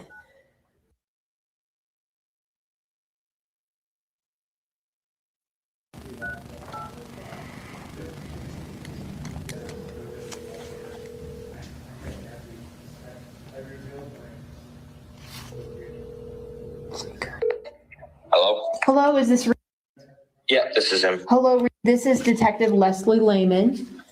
How's it going? Hi, good. I'm here with Trooper Kristen Noah. She's helping us with the investigation as well. And we're calling you obviously regarding the homicide investigation here in Moscow. Yeah. Reed, where are you located right now? So I'm currently back home in. Okay, all right.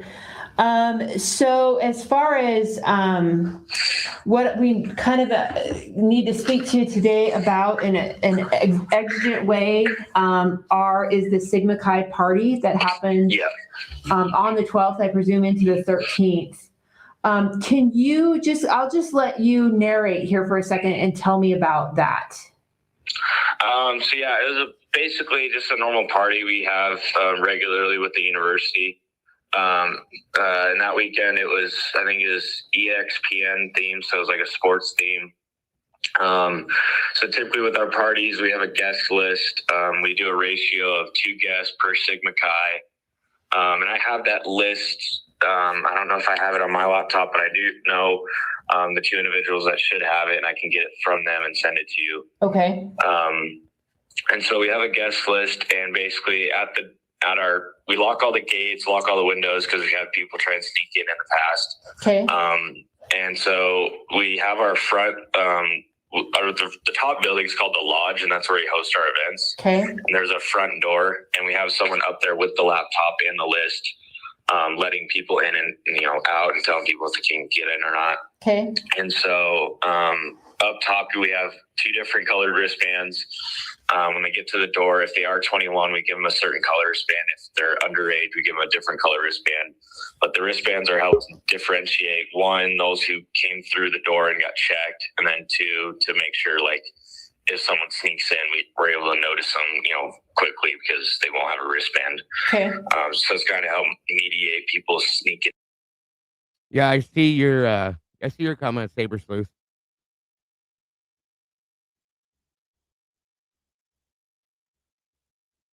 in and then also checking the ages of all of our guests. But it really was kind of like our normal parties, nothing really out of the normal we remember occurring. It actually went quite well, we believed. And then it went from, oh goodness, I believe it was 9:30, and then we shut it down at 1. Almost exactly at 1 o'clock that morning. Okay. And then I think I have a couple people I reached out to in the house, and they kind of mentioned seeing them, both Ethan and Xana, at the party. But once we shut it down, people start to trickle out and leave. And I think I remember the last person who said they saw them was a member. I can send you his name. It's kind of hard to spell. Let me see. I have a list. Do you see it on there, Kristen? His name. It's kind of hard to spell. Let me see. I have a. And I think I remember the last person who said they saw them was a member. That's hard to catch. I can't grab what member of whatever. I can't quite catch it. I was trying to go back and catch it, but. And I think think I remember the last person who said they saw them was a member. Any luck on that one, Realize? Because it's hard to hear. They cut that one off pretty good. What did he say? Is a member of, I'm guessing it's a fraternity, but I couldn't quite catch it. So, Oh, let me hear it again because I was trying to listen too. But if I listen a little bit, even more, a little more Go out and leave. And I think I remember the last person who said they saw them was a member. I can send you his name. It's kind of hard to spell. Let me see. I have a list. Sounds like he said like with something with a P. yeah, I can send you his name. It's kind of hard to spell. So that's an interesting. Yeah, it's like a Berenberg- member of like with a P sound. It sounded like.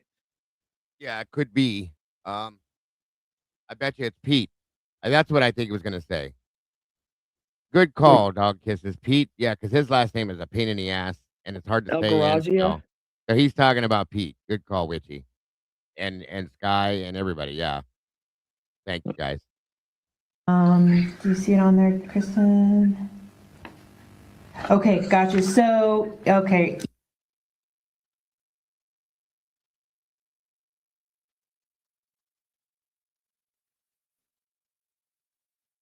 And redact away. Yeah, or Okay. something like that. And so you believe Pete was the last person to see Ethan and Xana at the Sigma Chi Lodge? That's definitely Yes, because when I talked to Pete last, he mentioned that. Yeah, it's Pete. You can hear it now. It's Pete for sure. Yeah, I was like, I know I heard a P, though for Yeah, sure it's that's Pete. him. Yeah. I believe it was Xana, had never been to AGR. He had never been to AGR before, and they live right next to us, and we're really good, really close with a lot of those members. I'm sorry, what is AGR? AGR Alpha Gamma Rho. Oh, okay. Okay. So it's our neighboring fraternity, and we're really close with them. Really nice people. And so I think that Xana had never been there before, so they kind of planned on like going up there and showing Xana around. Okay. But last time I talked to him, he mentioned that like that was their original plan, but they never actually ended up making it up to Alpha Gamma Rho. And like his guest went up there. I think he said the last time he saw and talked to like Ethan and Xana was like at like 1:20. I can call him and double check after this, or send him. Okay, hold on. Now I have a problem with this. How do you know to the minute that that's the last time he talked to him was 1:20? Not 1 or 1:30 or so or 1:15. 1:20 exact, because those are the exact words Pete said. It's pretty specific. I think so too, and it's a little suspicious. I'll just say that. To know Yeah. that exact time, come on, bud. And did Pete say that? I remember Pete mentioning about this Alpha Gamma Rho. Yeah, he was supposed to go there. Pete claims that he went there, and in his first interview, he said he didn't remember, and he even asked the guys at AGR if they remembered. They said that they couldn't. The second interview, he said, "Oh no, they didn't go." I asked them, and they said they didn't remember him being there. I don't know where they went. So something's this is up. what I'm saying. Did he say? Because I was wondering. I from my recollection, and of course, I've listened to multiple interviews, so of course I could be off. But I thought he said that he took Xana to go there, and that's where they went to meet this other fraternity. They were supposed to. That was, and that's what Yeah. Pete was saying, and then it turned out that it wasn't. So, but somebody else in chat, I think it was Cerrone, the last name Cerrone in here, said, why would I'm questioning that too. Why would you go show Xana around the AGR house? Yeah. Like, what was the point of that? Like, unless, something, significant about them, Yeah. Yeah, that's a little strange. Not heavy duty, but it's still a little bit, it's weird. I'll Yeah. just say that. Yeah, it's definitely something that kind of perks up my ears because now I'm like, well, what make you want to go to there? Like, of all this time that she's been around, you're just now trying to introduce them or let her Right. see it or whatever. Like, Right. that's just interesting to me. If she's been there for a couple years, why is she just now going to see this place? And why is it so why is it so important that she sees it? What's going on over there that she needs, or would we even want to see it? You know what I mean? Right, right. Like, what's so extraordinary about exactly that Yeah. for that kind of timing and that night in particular? Exactly, and that's my whole point right there, Firebox. That is real specific to know that exact time. It kind of bugs me a little bit. So, on we go.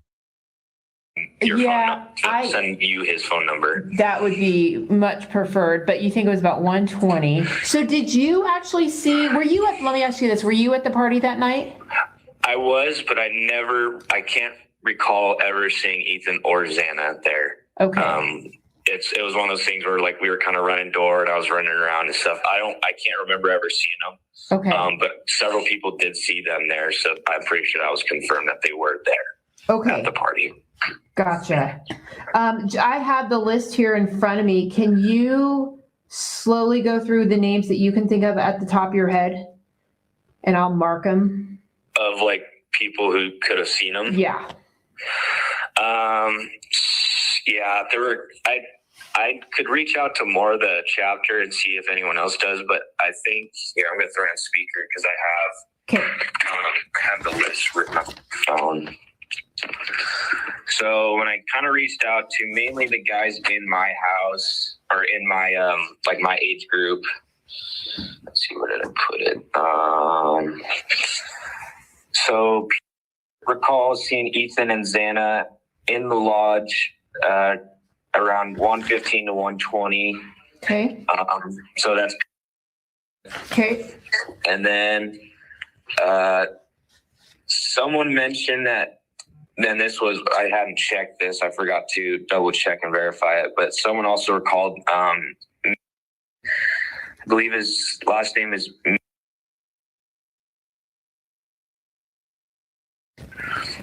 Someone said that Ethan called him around. I forgot to double check and verify it. But someone also recalled, I believe his last name is.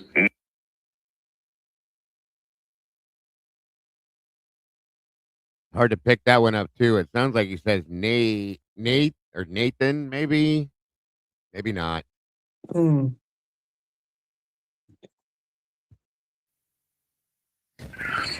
Someone said that Ethan called him around 1:30 that night and they had a conversation. I'm sorry, about what time? Sorry, go ahead. What about what time?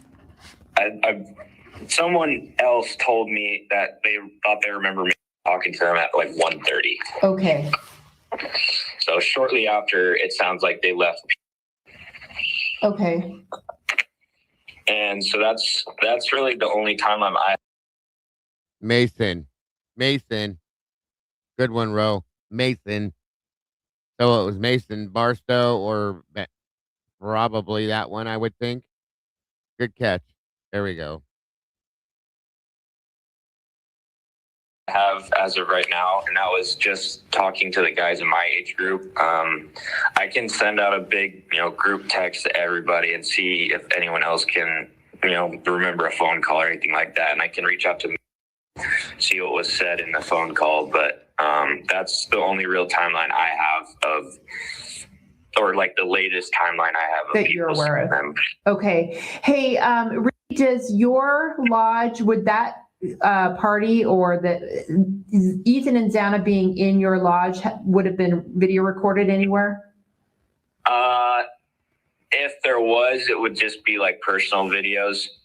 We typically don't post any of them because, we like when we're recruiting new members, we don't want to like push that we're, we party and everything like that. So we typically tell people not to record in the lodge. And then if they do, it's more for just, memories and kind of to look back on rather than actually posting them.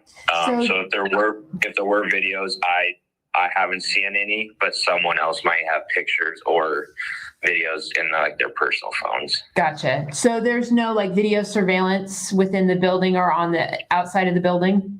No, we don't have security cameras at the house. Okay. I'm going to give you my email address. Okay. When you're ready, do you have something to write with? Yes, I do. Give me one more second. You bet. Perfect. Yep, I'm ready. It is Leslie, Leslie, 1 second. Pen died. No worries. It's a Saturday morning. Yeah. Okay. There we go. LESLIE Dot Lehman, and that's LEHMAN Okay. at ISP ISP. dot Idaho, spelled out, Okay. .gov. .gov. Perfect. And you have my cell phone number. It should have did it pop up on your phone? Yeah. Yep, that's me. Okay. Perfect. Yeah, I'll save that in my phone. Perfect. Would you be able to push me a copy somehow? And it doesn't have to be today, if you're not able to do it, but a copy of the list of the party goers? Yeah, I'll have to reach out to our vice president. I'm pretty sure he's the one who had it on his laptop. If he doesn't, he knows who does. Okay. But I can definitely get you that list and send it to you. Okay. Who's the vice president? Sorry, go ahead. That's okay. Who's the vice president? Oh, yep. Thank you. Thank you, Kristen. Okay. That would be awesome. And I'm going to take you up on your offer as far as laying a foundation text to the brothers, and feel free to give them this telephone number and my email. And if they saw Ethan or Xana that night, I would like to speak.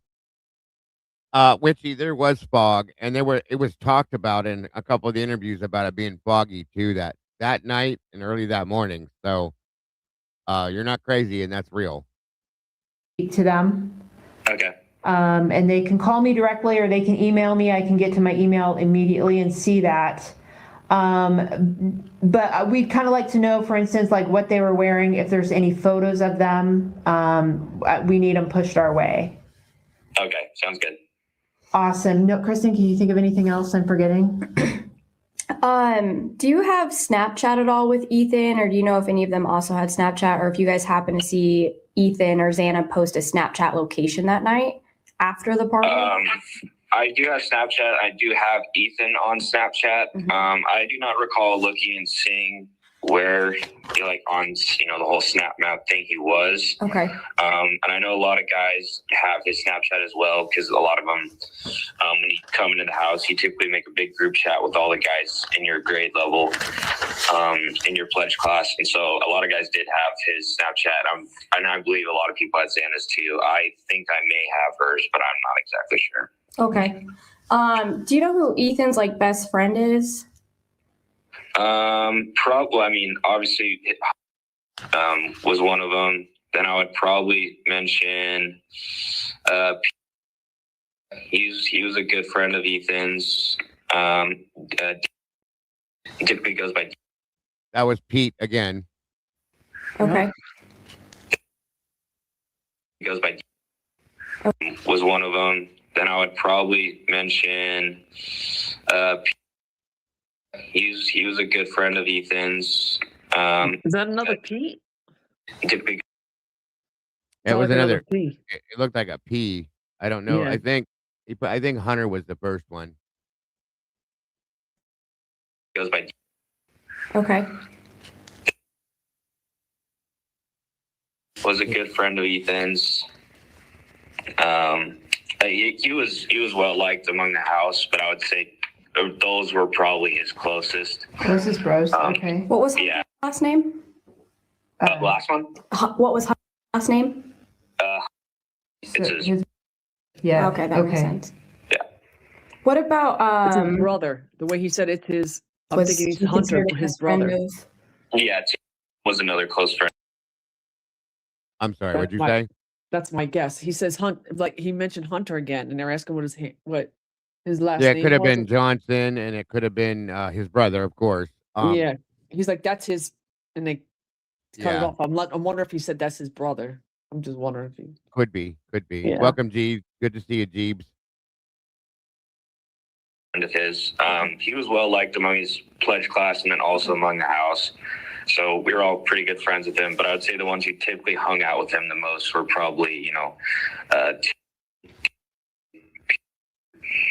I would say Dylan, they would play Xbox together quite a bit, and they would have like the headphones on and talk to each other. Okay. So Dylan, they would play Xbox. I would say Dylan, they would play Xbox together quite a bit, and they would. Anybody catch that? Trying to hear it. I was like, I It's can't hard. quite It put my is finger. hard. Yeah.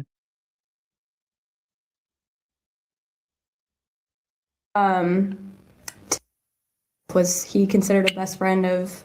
Yeah, Tim was another close friend of his. He was well liked among his pledge. That one sounded like it started with a T. Yeah, like Tom, like T, like Tom. Mm-hmm. Yeah, same. That's Tim. exactly what I Tim. heard. Oh, Tim. Tim. Tim? Yeah, because there was a Tim. Remember? Yeah. Huh. Yeah, I think it might be Tim. Maybe Tyler? Could be Tim though. Tyler, Tim. I'll have to look into it. Right. Tim DeWolf. Yeah. That's who I was thinking. Tim DeWolf. Yeah. Class, and then also among the house. So we were all pretty good friends with him, but I would say the ones who typically hung out with him the most were probably,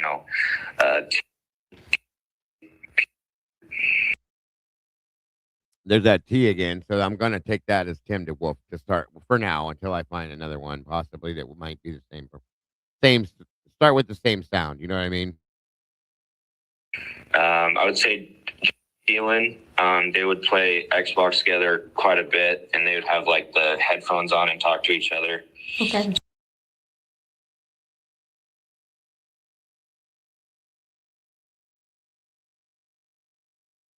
So it'll probably be another one with him, but I would say the ones who typically hung out with him the most were probably,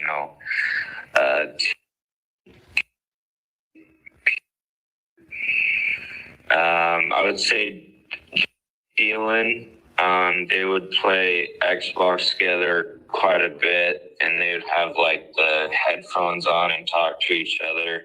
Okay. So it'll probably be another one. And then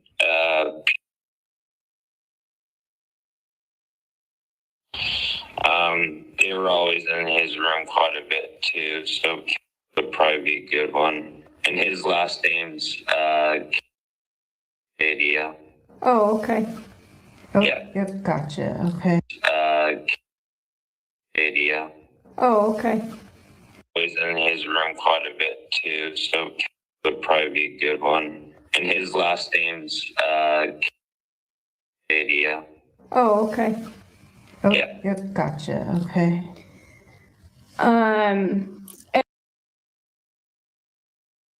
They're saying I can never say his last name. Orgagia? Is that Steve's or Pete's last name? Elgoriaga or Elgoriaja. Something like that is what it kind of sounded like he was saying at the end there. Yeah. Sorry to keep stopping. I'm just trying to. We're I'm not really trying to trying figure to out catch who these it is. names. Yeah. Yeah. Yeah. It sounded like he said K Media. I agree with you on that one, Ro. It's weird. I couldn't make out what the one thing he was saying. I was like trying. It sounded like something, but I just couldn't make any correlation. They're to it. they're really blocking it out. It's easy, and I even slowed it down. So Yeah. slowed it down. Yeah.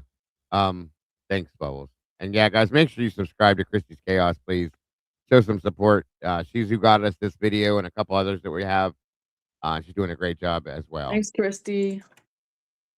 I did I see a knew few there others. was a ton of parties that night, but do you recall any other specific parties after yours ended that most your brothers went to? I think there might be a list somewhere. I'd have to probably do some looking.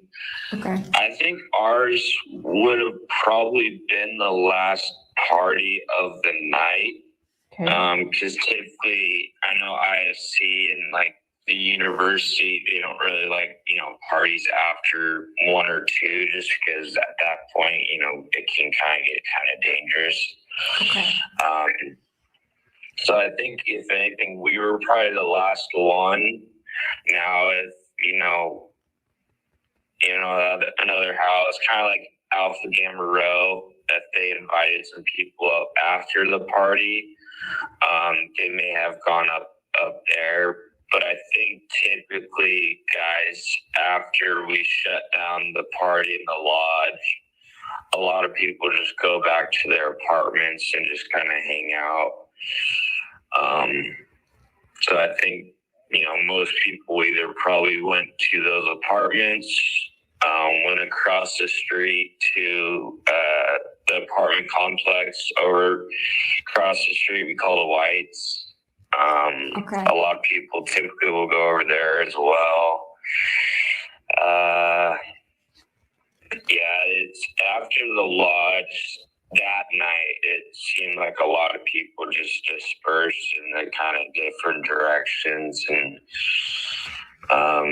like different places. Some people went to AGR, some people went to the White, some people stayed in the house, just in their apartments, stuff like that. Okay. But I can't recall any party, actual like big party occurring after us. Okay. Hey, when was the last time you saw Ethan face to face that you can remember and actually spoke to him? Yeah, I saw him. So we had the party Saturday. I don't think I saw him at all that day, but I did see him, both him and Xana, Friday night. We were at one of our buddies' apartments at the Whites, just hanging out with a bunch of close friends. Okay. And I had a conversation with Xana a little bit about, we have a trip coming up after break, and she was curious if Ethan could go because his grades weren't good first semester and all this stuff. But I just talked to her real quick, saying he's doing a lot better, so he'll be able to go and stuff like that. But that was really all we talked about, besides just kind of BSing with each other. Okay. But that was the last time I had a conversation, and I was mainly with Xana. I didn't chat with Ethan too much that night, but I saw both of them in person Friday night. Okay. Has Xana spoken to you ever about anybody around her apartment that was troubling her, that was concerning her? Not to me. Not to say that she hasn't divulged that information to other people. To me, she always seemed to have a smile on her face, and she was always in a real happy mood. So I never really got any cue of something kind of off. And so she never really mentioned anything like that to me. But if she did, it would probably be, I would guess, to her roommates, or maybe some of Ethan's close friends who were over at her place quite often, or and all them. Okay. She would probably, if she did have an issue with a neighbor or something, she would probably mention it to one of them, probably sooner than to me. Okay. All right. You have been a wealth of knowledge. No, Kristen, do you have anything else? I guess, how familiar are you with Maddie and Kaylee, or any of your other brothers? Super familiar or good friends with them as well, since they're all part of a group, it seems like? Kind of. I never really knew Maddie or Kaylee too well. I think I knew who they were, but I had never really had a conversation or an interaction really with them. Okay. I think the people who would know more in the house in regards to them would probably be that same group of Ethan and Xana's friends. Okay. Who were probably over there a significant amount and got to know them a little better than I did. But yeah, I think I actually recalled seeing think I remember seeing Maddie at that same like apartment on that Friday night when I saw Ethan and Xana as well. I think I remember seeing her there as well. But like I said, that one was just a couple friends just hanging out. Not like I think we were watching baseball or something, just to get together. Okay. How often do Sigma Chi brothers go over and party at their apartment? Truthfully, I don't know how often it occurs, just because, you know, every brother kind of has a different schedule. So if, you know, they're free on like a Tuesday, they may go over there. I don't really ever remember them really hosting a whole lot of like official, like, hey, we're having a party, everybody come over. If it was, it would just be probably like, you know, a couple friends going over, just hang out and have some drinks. But I never really recall anyone, like them really hosting like an actual party and inviting people over all the time. So Okay, so it's super casual. yeah, it would be more of like, hey, I don't have class tomorrow. You know, are you guys busy? Can I come hang out? I think that would probably be the type of thing that would happen over there. Okay. Hey, do you know and do you know, do they hang out at Sigma Chi? I know a little bit just through Xana. They would come over a good amount because they were good friends with, you know, obviously Ethan. But last year they became really good friends with like a couple members in our house. I can give you their names, but they were like good buddies with two or three of our members. So me and Xana would come over like quite a bit, just hang out and just, you know, be around some of the guys. But I never really remember meeting too much or really knowing her very well. But was me and Xana were the ones that would come over here quite a bit, or to the house. Okay, interesting. Was dating anybody from the house? Not from our house. I believe, and I could be wrong on this, I believe she's dating a guy named, I believe, and I don't know if that's still going on or even if I have that right, but I thought I remember going on or even if I have that right, but I believe, and I could be wrong on this, I believe she's dating a guy named, I believe, and I don't know if that's still going on or even if I have that right, but I thought I remember I was dating someone named, and I know it's not the twin. She's dating like another, I believe his last name was Okay. Hunter Johnson. Oh, I talk about Emily. Yeah. Reed. That's kind of what I got out of that, possibly too. Yeah, Emily Allant, because she's the only one. I mean, prior to Right. Emily Allant, he was dating, what's her name? What the heck? Josie. Yeah, the one that they're all friends with and living with and whatever they were staying with at the Whites. Yeah. So I think he's referring to Emily Allant in that conversation. Very possible. Sounds like it. Thank you. We're going to continue on. We have, I believe, phone number. It looks like we have. Let's see, and we have phone number as well.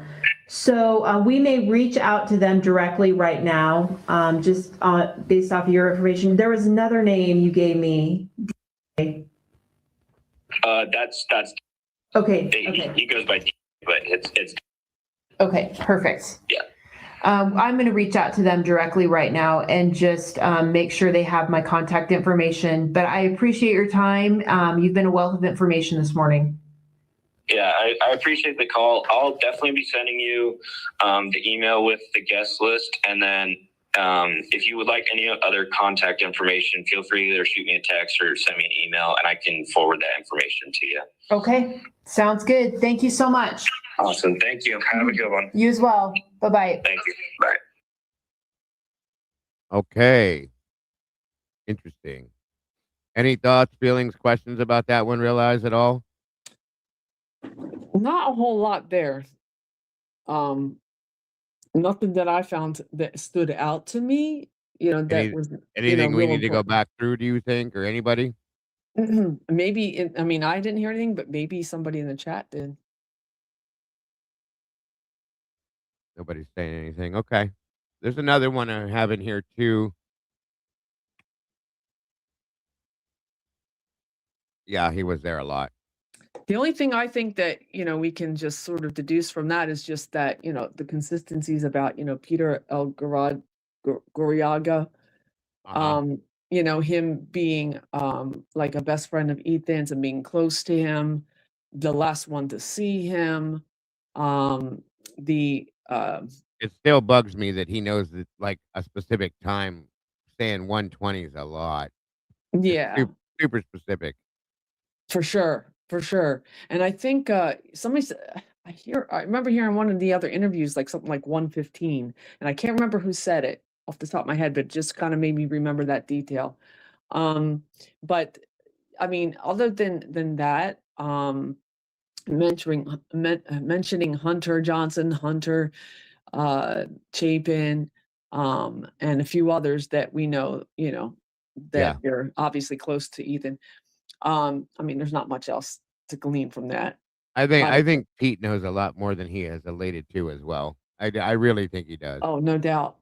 No doubt in my mind, that there's something else there, in my opinion. Yeah. For sure. And I think, I mean, I know because of the details that he divulged, like the specifics regarding Kaylee, before we even had the autopsy report, about, the tongue situation and what happened to her Yeah. mouth. That kind of stuff, it just makes it just a bit suspicious to me. I don't know. And of course his, some other details with him being close to Ethan and at one point, about Xana and, that factor and their altercation, apparently their argument or whatever it was that night where they had to go outside and, the text Yeah. from Xana, like, you good, like that kind of stuff makes me look at him with skeptical, lenses. Oh, 100%. And the fact that something went down at the Hunga Dunga that night, without a doubt. Yeah. I fully agree with that too. For sure. Without even fail. Hi, Kim. Welcome. Good to see you, dear. Yeah, without a doubt. Very interesting. So the next thing we're going to move into is another interview. Again, thank you to Christy. It's an ISP interview with a girl by the name of Kiva Bloxam. This was done January 10th of 23. So again, we're basically listening to all of these to pick and pull pieces of anything that may be in here. Thank you again, Bubbles, and thank you to anybody that may choose to support us, guys. Again, I know you hear me say this. I just like to make sure it's known via Venmo, PayPal, and Cash App is never expected, folks. Going forward, anybody that does choose to do this, we are using every bit of this to help us to get our home completed and moved and all of that kind of stuff. So it is very much appreciated and from my entire family, not just myself. So thank you again, Bubbles, for posting it, and thank you to anybody that chooses to do that. Yeah, this one has, it looks like 2.5 to 3 reports that were written, documented. And then this is an interview itself, and it's a little bit longer, so it may be very interesting. Hello, Michelle. Welcome. Good to see you. Let me load this one in.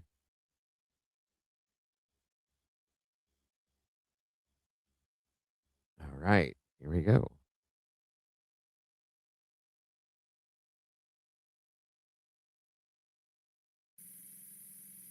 And could you spell your name, whole name and date of birth, please?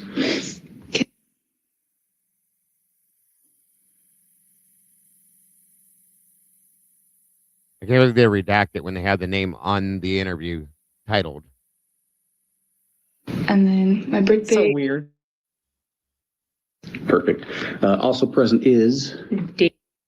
Can I get your name and birthday, please? Okay.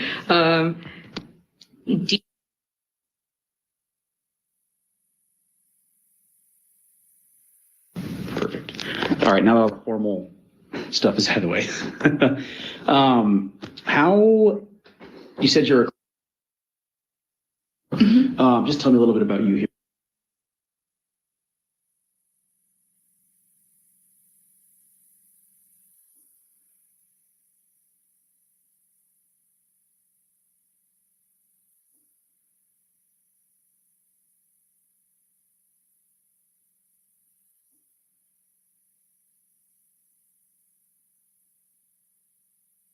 Oh, come on with these redactions. So ridiculous. Beyond.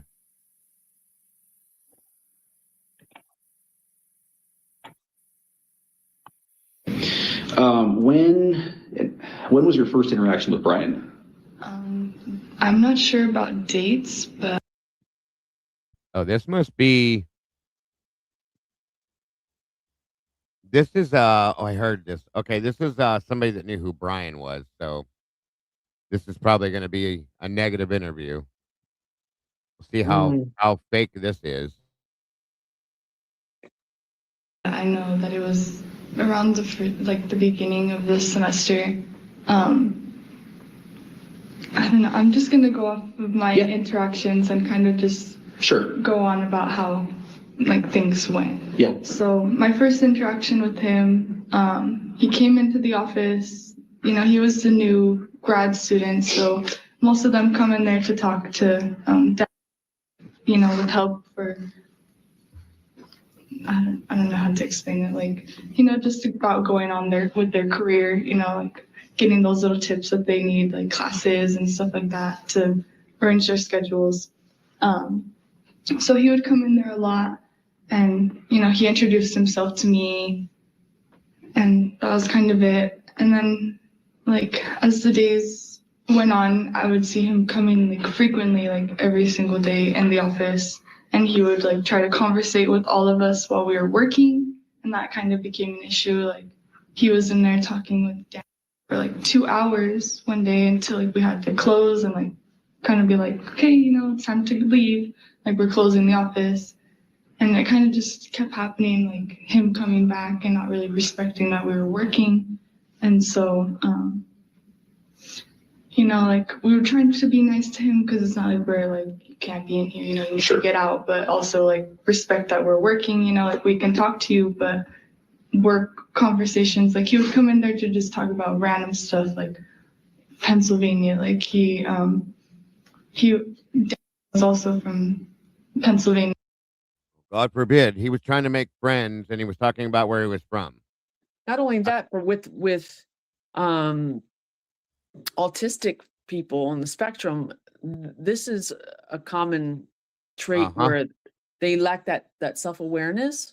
Yeah. And so when it comes to talking and things of that nature, and the emotional intelligence there to kind of read body language, read the room, so to speak, tends to be a challenge for them. So, I mean, I don't think he was just purposely trying to be a real jerk, and force people to listen to him and talk to him. I mean, and that's my opinion. People may disagree, but I think, I'm on the other end of it. Thinking I that that's just understand normal. fully. Yeah, it's par for the course. This kind of stuff bugs me, because I know a lot of the people that didn't care for my son. No, I've never listened to this one yet either. This is new for me. Okay, take care, Morgan. Thank you for being here. Go ahead. I want to hear about your son. People didn't like him because he was always doing that. He was always very outspoken, wanted to meet people, wanted to talk to people, and would have these conversations, whether they were working or whatever they were doing or however it was. And you don't get a realization that you're bothering people. You just want to talk to people because this is the type of outgoing person he was. And he didn't catch the social cues that it would bother them. There again, it doesn't sound like she has stating that she said, "Leave me alone" or "Don't bother me" or anything like this. So I guess trying to be nice, whatever. Why are you complaining about it now? Okay. Yeah, I think it's just kind of reaching for something to match the narrative, match what's happening. But Agreed. my son's my son's half brother is autistic, severely autistic, actually. And I wouldn't say he's completely nonverbal, but he's mostly nonverbal. And but he'll do things like he has no idea, like his a little bit more, deeper into the spectrum, but he'll like just, do a Facebook ring you on Facebook, through Messenger, just kind of call you at all different times of day just to want to talk to you. And that it's inappropriate, times a day, but he doesn't have that concept. He just wants to talk. My son used to do that a lot. Yeah. Did he really? Yeah. So, and I love him, and I always, Avi is awesome. But like I just, I just think that he's a high now, Kohberger, I believe, is, of course, the high functioning end of it, but those type of cues, are the things that are missing, from someone with autism. So I don't think it to be anything of concern. Like she's making it a thing of concern. I don't think it's a thing of concern, personally. No, it isn't at all. When he first got his phone, he would call people all the time because he could then, okay? And he would call my mother at midnight or his sister at 1 in the morning if he was awake, and we had to explain to him, like, this is not how this works, but people go to bed, people are not awake at 6 o'clock in the morning, things like that. And he figured it out, but yeah, it was just the newness and the excitement of having the ability to do this. And he got it, you just had to explain it to him sometimes. And he didn't catch a lot of social cues. And sometimes we had to explain, you cannot say certain things to people, being literal like that, because people don't understand that. And right. a lot of the sarcastic statements he never got. This is a lot behind it. I'm just saying. And these are the people that bother me the most, like her and Professor Pedicure and all these people that are trying to say this was a problem, that was a problem.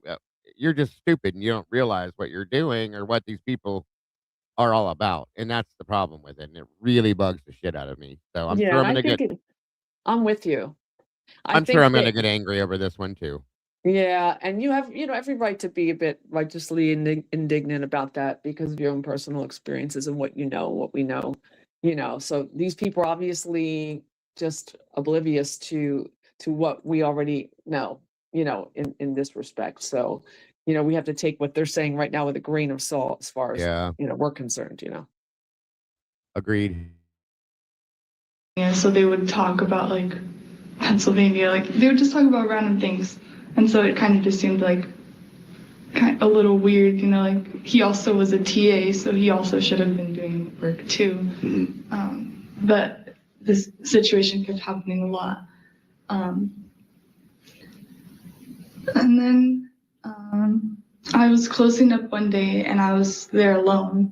Sometimes Dan normally is at 5 with me, but sometimes she leaves early because so some days she works from home and I'm there just by myself because Dee leaves at 3 and I'm there until 5. So some days I would be there by myself and he would come in there and like just talk to me, and I'm not a very like rude or aggressive person, so I kind of just, I'm like do, like I'm not gonna tell you to leave, but like get the hint kind of thing. Like I'm not really paying attention, conversating with you, like you're just kind of standing there. It's a little weird, but he would just still kind of stand there. And I don't know, one day I think I was like downstairs doing something, and then I came back up to lock up and he was in there. And I was like, hey, like I'm locking up, like, like I'm gonna shut off all the lights, lock the door, like it's time to go. And then he was like, oh yeah, okay. And he started talking to me.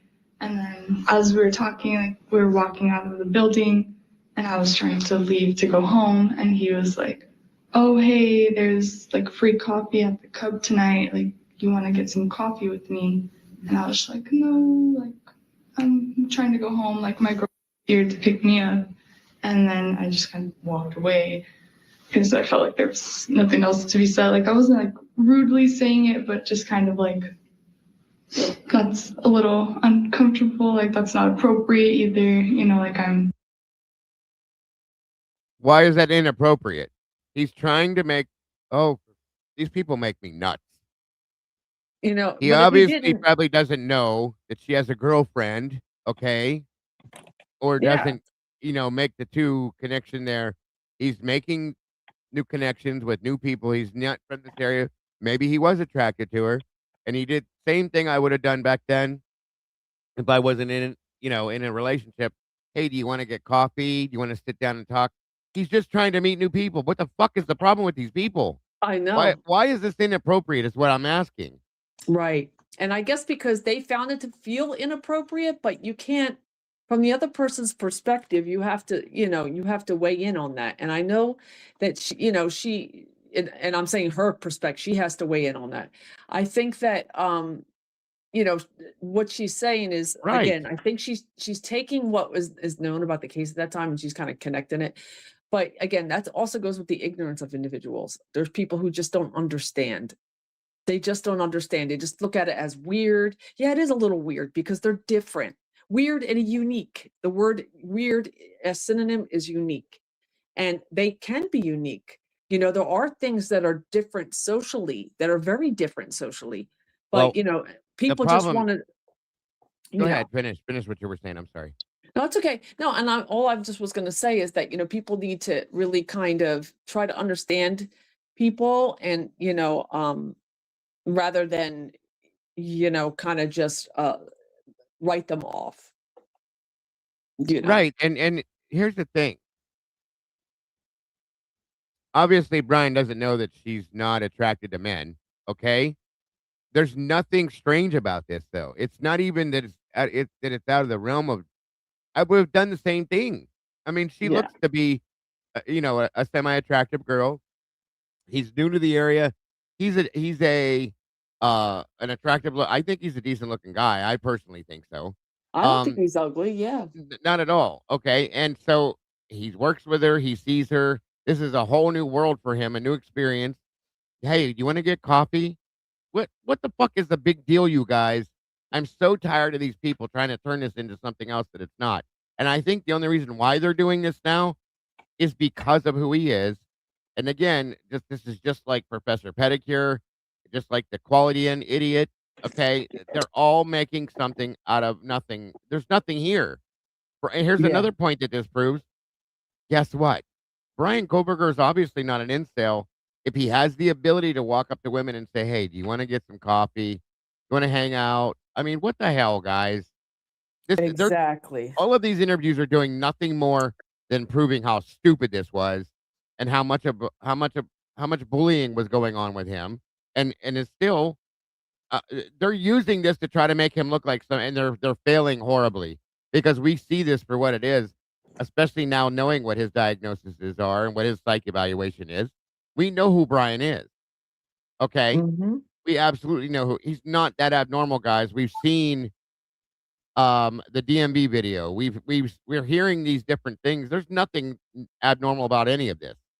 The people that are abnormal are these jackasses here that are making these statements and that probably feel really dumb after the fact when they sit back and think about it.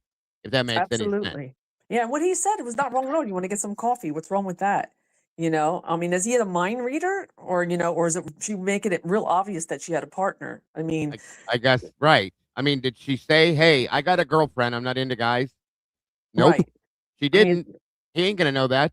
exactly. He's not a mind reader. I mean, I mean, just even in general, and any person who's socially aware would, probably make that move. That would be interested. You know what I mean? So I would have. I would have done it. Like I yeah. said, well, I wouldn't now. If she seems like a bit of a snobby bitch at this point. Excuse my phrasing, but Yeah. if I would have seen her at that age and I was a single guy, I would have absolutely said, "Hey, would you like to get some coffee, hang out, maybe?" No, I have a girlfriend. Oh, okay. I'm sorry. I didn't realize. Have a good night, hon, and walk That's away. all. That's all. That Yeah. is all you do. That doesn't make this inappropriate. No. Somebody's telling her that this is inappropriate or to make it sound inappropriate. Again, I think maybe Professor Pedicure may have gotten a hold of her and said, "You need to go tell them what he did and this and that kind of shit." You know what I mean? And she was saying how he's a TA, Yeah. but he was a student also. Thank you. Thank you. So what's the problem? And I wonder if it would have been inappropriate if the TA that approached her was a woman. Yeah. Would that have been inappropriate, or would that have been okay because that was her choice at that point? So Exactly. I'm just saying, and I think it we're goes not to even. preference. Yeah, thank you. We're not all the way into this yet, but we'll see who she really is here shortly. Yeah. Thank you for being up here. Realize again, I need somebody that's gonna have to calm me down soon, I'm sure. So My pleasure. I got your back, buddy. I have a feeling it's gonna get worse. I can't stand these people. I do not. You guys, I have a lot of angst against people that don't want to open their eyes and their ears and see who they're talking to see what's going on around them. They just want to make judgment calls, and they just want to be as nasty as they can to people when they don't even know what the fuck they're talking about. So sorry Ignorant again. comments by ignorant people. That's all. It just you know what it is? I think it blows my mind how many people around us really are this ignorant and this mean and this heartless and this cold to people. It's sickening. So It is. It is. And it really does have to do with a lack of knowledge and understanding. This is why I say, if more people would seek to understand rather than just, seek to be heard or, seek to see things from their own perspective, they Yes. would be more enlightened about what's really going on. And, I think there'd be a lot less offense out I there. agree, But and I think it bothers me, and I know you guys get real tired of hearing about my son, but I attribute a lot of what I have gone through with my son, looking at him even now, 20 years old, the things he deals with to this day because he's very open with people and, "Hey, how are you? I'm Caden. It's nice to meet you." Mhm. He'll hear somebody talking, and he doesn't quite get that you don't engage into a conversation with somebody if they're already talking to somebody, but if he hears something somebody talking about a band they just saw at a concert. "Oh, I love them. They do this song and blah, blah, blah," and they just kinda look at him for a minute, and then he kinda catches it now. He's like, "Oh, sorry. I didn't mean to," and they're like, "It's okay," and then they'll talk, but he still has these issues even now, Yeah. and some people are just ignorant. They just look at him like, "You mind?" And it's like, "Wow. Okay, get Yeah, a and that's clue." a bit of a selfish thing in itself. When something isn't, when someone's, I mean, it doesn't take a rocket scientist to figure out when somebody is socially different or awkward, No. and so it costs you absolutely nothing to be kind. You are not lying. Even if you don't realize why this person's being this way, is it really that fucking hard just to say, "Hi, how you doing? It's okay. No big deal." Exactly. There's too much Exactly. negativity, too much nastiness. Too many people are just so withdrawn from being human. I'll call it, and it's just wrong. And I'm always going to advocate for the different person. I'm always going to advocate for the person that is, the underdog. Outsider? The Always. outsider. I Yeah. will always be. Yes, I will The always be that underdog. guy. Yeah, 100% without fail. I believe, um, because I was once when I was littler, I was younger, I was probably the same way, and I have my child now that's the same way, and I see other people many a times that go through this, and I'm just done with it. So Mhm. Mhm. please, please bear with my language sometimes and my anger and stuff because I just can't deal with this sometimes. That's all. That's all right. It's gonna be all right, buddy. We're gonna get through it together today. I have 2 autistic children, one is situationally mute because of bullying. See? That's what I'm saying, and that's what happens. That is exactly what happened. Yeah. Mama Bear, my co-host in here, believe it or not, she is, but her children have dealt with many of things to the point where they didn't even want to go to school anymore because of Mhm. bullying and so on and so forth. And they're very likely on the spectrum as well. I think, in fact, they may be. They were. I can't remember because I haven't. It's been a while if they were tested or not. But there again, there again. Okay, Mhm. it's just not Mhm. okay. It's just No, not it's okay. not. These people are part of our society. Mhm. All of these people are part of us, okay? And they need to be accepted as so and not pushed out and pushed away and kept away from the rest of us because they're just a slight bit 'Cause different. they're different. And that's never gonna be okay, and I will Because of the never allow for that. So I'm with you. I'm with you. And I grew up just on a side note, my brother, my older brother, was severely ADHD and had learning disabilities growing up to the point where, in that time and day, they didn't know what to do with it. So they put him, he was kicked out of public school he was always getting in fights because they're very impulsive. And then, you've got people who don't understand. So they're bullying him. They would always chase him. They would always jump him or start hitting him. So he went through, my brother was fighting all his life, basically. So, that really harmed him internally. And it caused a ripple effect of different things now that he's older.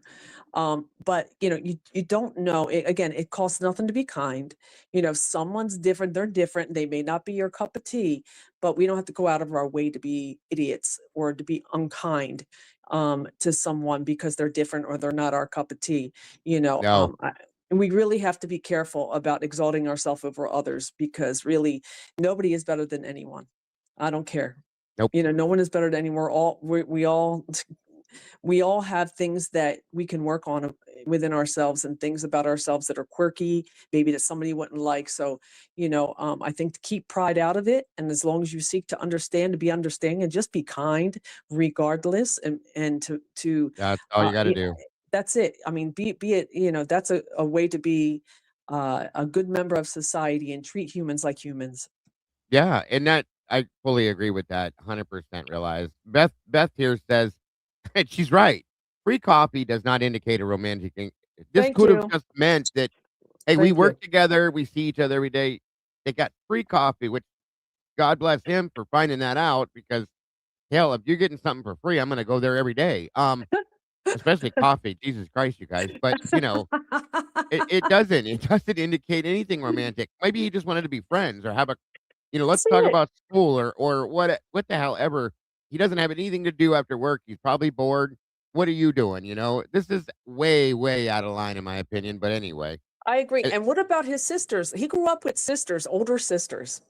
yeah. And, and so he had like three women to one guy and one man who was his father, right? So when I know from people I know who grew up with females, they tend to be more, they can be very friendly all the way around, but are really good being friends with females.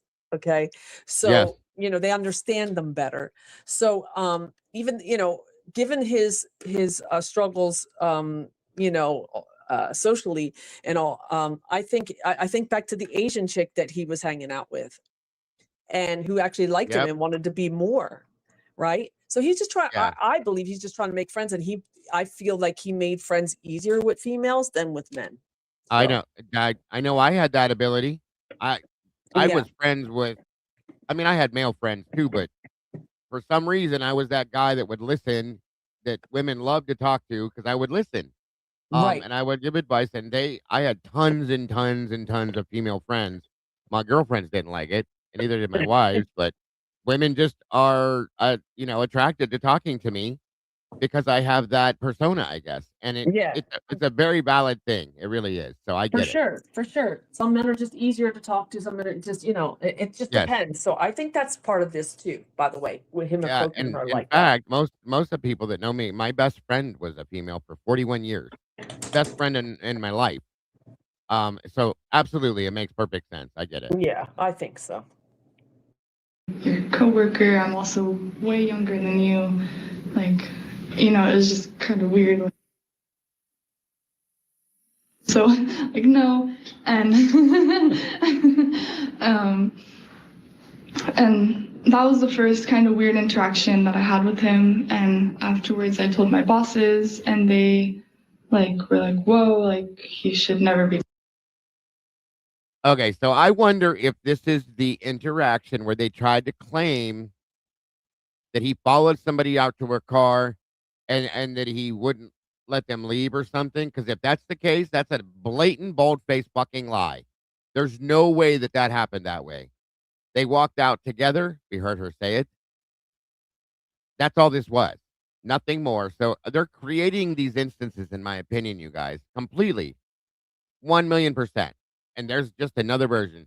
She said she went and told her TA or whatever the hell she said, or her professor, and they turned it into something else. Absolutely. Yeah, I think it colored their experience probably wasn't even that serious until this came into play, and then it Bingo. colored their way of looking at it. Yes, they were amplifying it Bingo. more than it was. Yeah. Yeah, they were like, oh my God. that's the guy that murdered those people. Now that means he was probably going to kill you or something stupid like that. Right? Right. Yeah. Exactly. And her laugh, why is she laughing? Like this is ridiculous. I'm sorry. Anyway, on we go. Talking to you like that, like that's very inappropriate. And so they're like, you know, like we don't really want you alone with him anymore.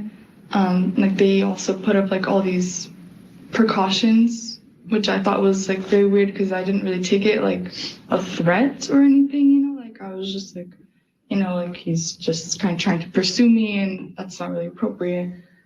Well, they were like, you know, if you ever feel uncomfortable, Then you tell him, I have a girlfriend. I'm not interested. Thank you. And if you don't do that, then that's your fault. I'm sorry.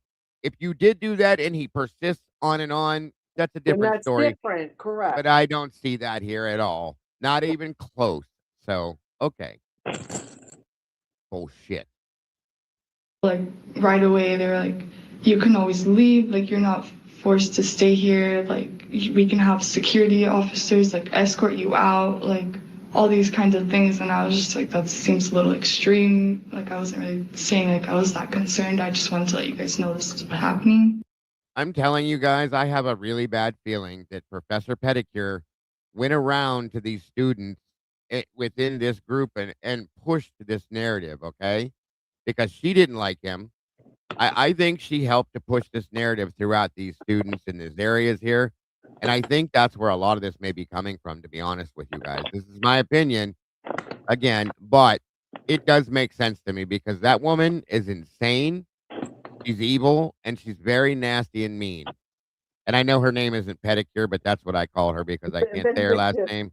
Yeah, But she's vindictive. that's why I wrote the song about her too. But anyway, that's exactly what I believe this is. And I think that if we look back on this, if we were to be able to interview each one of these people that does this, it would come out that she had multiple conversations with them, pushing them to do what they're doing, in my opinion. That's just my thoughts on it.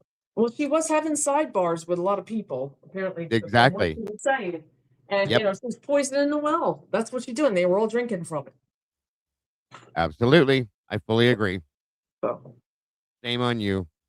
I hope karma gets that woman in every way it can because I can't stand her. But the fact they kind of reacted like that scared me a little bit because I didn't think it was that big of a deal. But the fact they were so willing to like go to all these extremes to, you know. There it is right there. Listen to that part right there again, you guys. That is the answer. I guarantee you Pedicure had something to do with that. 1 minute.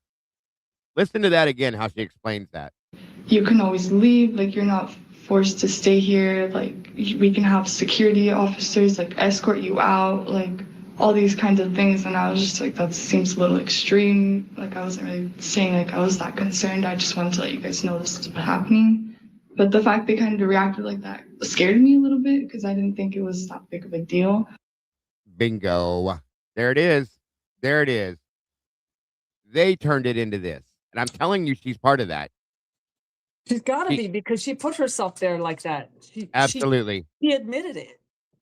So they made this entire situation into something it never was. Okay? The entire situation. None of that was even, and like she just said it wasn't that serious. I wasn't that concerned. It just seemed as though he might have been pursuing me. And if she told him, which we're not hearing as of yet, but if she told him, no, I'm not interested, I'm sure he got the idea and moved on. They won't tell us that, though. They're going to make this into something that there you go. It absolutely is not. And they have done that in every aspect. Every time they try to show us something he's done wrong, they're wrong about it. And it's completely the opposite of that, you guys. And this is becoming a pattern. Truly. It's a cut and snip, copy paste situation. Yes. You know, Bingo. That's the way to put it, too. And, you know, and you figure all the redactions, too, you're just getting pieces of what's being said. So it creates a bit of, you know, of a narrative because we don't have the missing pieces to that, too. So. Bingo. Perfect point. But the fact they were so willing to like go to all these extremes to, you know, like keep me safe kind of worried me. And so it made me kind of question it a little bit more. And so they were like, we're going to have a talk with him because you're not the first. Like, like, or, you know, not the first person that he has been having problems with, like also with the grad students. And so it just kind of made me a little bit more wary in the situation. And then like he would still come while I was there alone, and he would like stand behind my desk, like behind me while I was on the computer. Like, so I'm sitting right here, he's standing right behind me, like hovering over me. And, you know, that made me feel uncomfortable because I was like, you know, like, how can I tell him to move without like moving, you know, like he's in my bubble.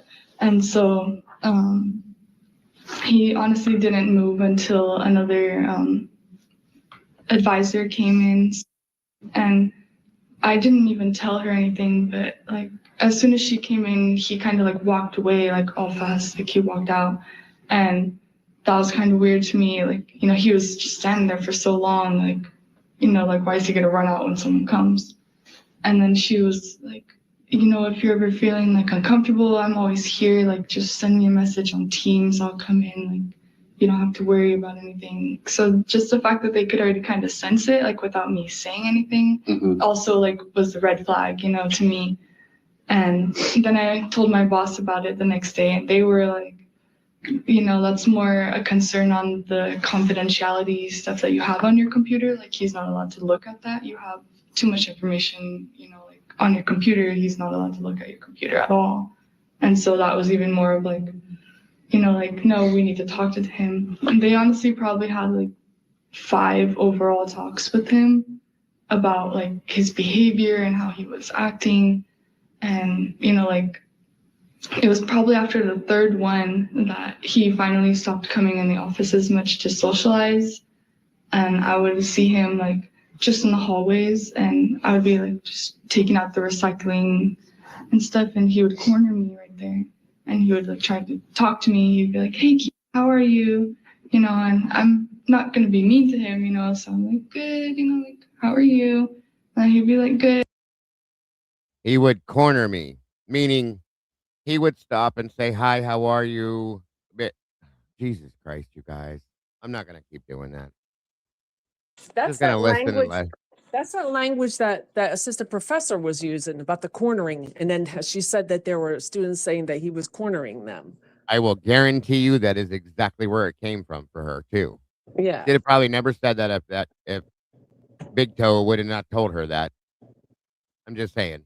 It's like, you know, we're also, to me, I mean, obviously it connects. That's specific verbiage. So I think that's where it's on. Now, was she, I missed this part of this interview, and maybe it was or wasn't said, but was she a student of his, or was like, how did they come in contact with each other? I think that because he was a TA, he worked in the office was in that realm in there. Like she said, that at some point he stopped going in the office, this and that. So he wasn't having any interaction with people. And that's probably why he stopped her in the hallway when he saw her. Not getting, you know, if she's not outwardly being mean, okay, then that means that he's not understanding, unfortunately, that she doesn't want to talk to him. Right. So he's probably So- feels welcome because of his perception, like the way he deals Yes. socially. Yes. Yeah. Bingo. Yes. Doesn't been any resistance. So what would make him? He wants to be near you. He likes you in some way, whether he wants to know you more as a friend or, you know, I mean, he Right. doesn't know otherwise. So, I mean, that would be probably the natural inclination. Yes. For all we know, guys, she could have reminded him of one of his sisters that he missed. And that was why he liked to interact with her. It's things, there's little things like that people just choose not to think on. Okay. It could be, or he could have been, you know, romantically interested in her, or just wanted to be a friend to her because he doesn't have a whole lot of friends in that area, is all I'm saying. Maybe he thought they had something in common you know, intellectually or something. That's all. But That's nobody all. wants to think of it that way. It's always got to be a negative, bad thing. Because people get tunnel vision. Once people get tunnel vision, they get locked and loaded. They get locked and loaded. Yeah. And then once they're locked and loaded, that's it. That's all they see. 1,000,000%. Yes, ma'am. And that's what I call being short-sighted. Yep. That's an understatement too. Very Yeah. much so. Yes, you are correct. Oh my God. And then I would just try to leave it at that, like walk away now. And then he would be like, oh, like we need to talk about neuroscience sometime. And I would just say, yeah, like walk away. Like I tried to limit it, but it seemed like he would like try to force the conversations with me and like corner me to where I couldn't go anywhere, and especially in the times I was alone, that's a little scary too. And I don't know. I remember one day I was. Oh, I know. Wouldn't you be nervous that somebody's going to attack you, realize if they wanted to stand and talk about fucking neuroscience with you? Yeah, I've been thinking I mean, I could, my thing is if I was a little uncomfortable, I wouldn't think that somebody was trying to stalk me. I mean, unless you were in places that, were weird, like I'm going to the bathroom or you're like, I'm going to pay attention to your patterns, right? And then I'm going to discern like there may be just something different about you. Like I'm going to want to keep digging further before I make this huge judgment call like she's doing.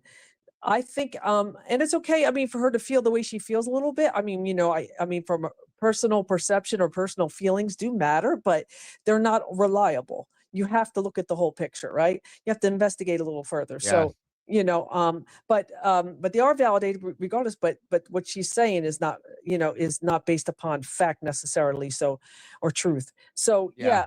that's pretty. And I'm glad you stopped here for a second because. He asked her, do you want to talk about neuroscience sometime? He actually said something similar to the assistant professor when it came to, he wanted to talk with her about, meet with her and talk with her more, partner up with Right. her on what Something that they have in common. Yeah. Yeah. So, I mean, is that a problem?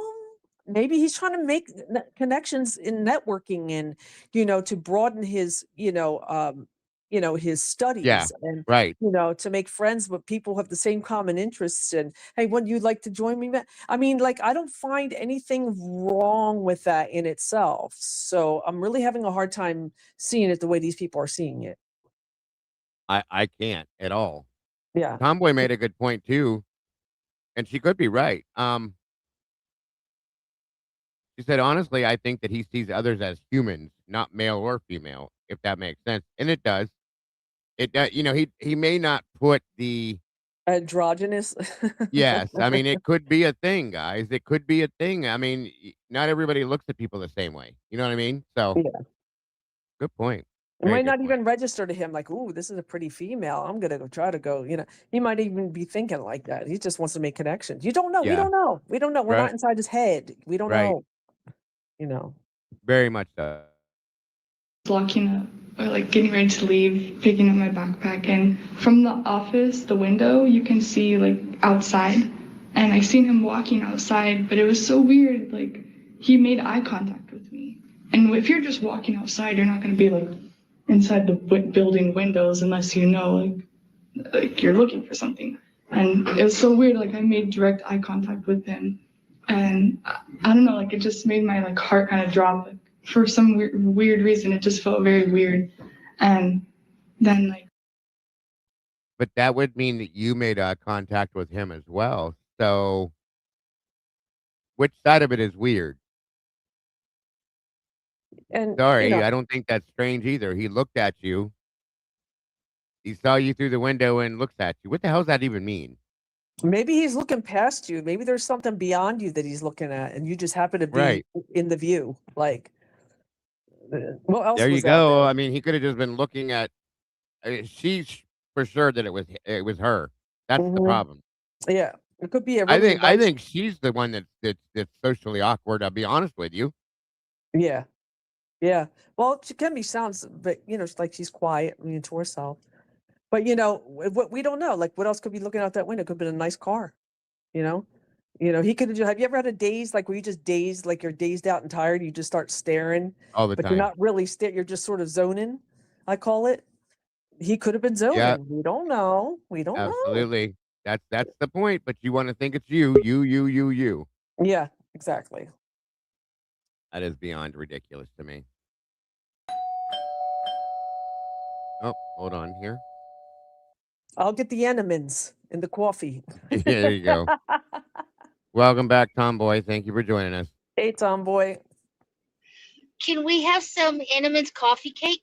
Yeah, sure. Why Yes, not? That's why I please. got the coffee. Oh my God, That shit is the they bomb. don't sell that here. No, We have well, it. We where do. I'm We at, have it. I love Entenmann's. where I'm from, we even had an Entenmann's store, but it closed down eventually. But you go in the store, everything was Entenmann's. I get Oh yeah, yeah. I get a lot of Entenmann's stuff in those boxes. My friend of mine drops off for me, or that day old stuff. Oh my God, when we get the coffee cakes, I'm like super excited. I love those. I still love when you see the marker, like the blue or red marker go across it, meaning that like it's. Yeah. I was like, yeah, I'll still eat it. It's edible. Bye. Like I'll Yeah, take that discount. that stuff is some of the best stuff out there. I swear to It God, I love really their is. donuts too. Yeah. Dago, you've never seen nothing until you see a full-size Entenmann coffee cake. Because some of them come with chocolate chips on top. Oh yeah, I've had that. My Lord. Yeah, they're good. Don't get me on the sweets kick. My gosh, no, my sugar will go sky high because I got a Yeah. sweet tooth. So, but no, I started it with the Entenmann's because I'm thinking coffee and cake. Very good stuff. Very good. So, what do you think, Tomboy? What do you think about what we're talking about? I think a lot of people don't understand still, I mean, to this day, still don't understand autism and how people act or react or don't even act for that matter. And if they, like, say he doesn't react to some girl, they get pissed. And with Tandy being around,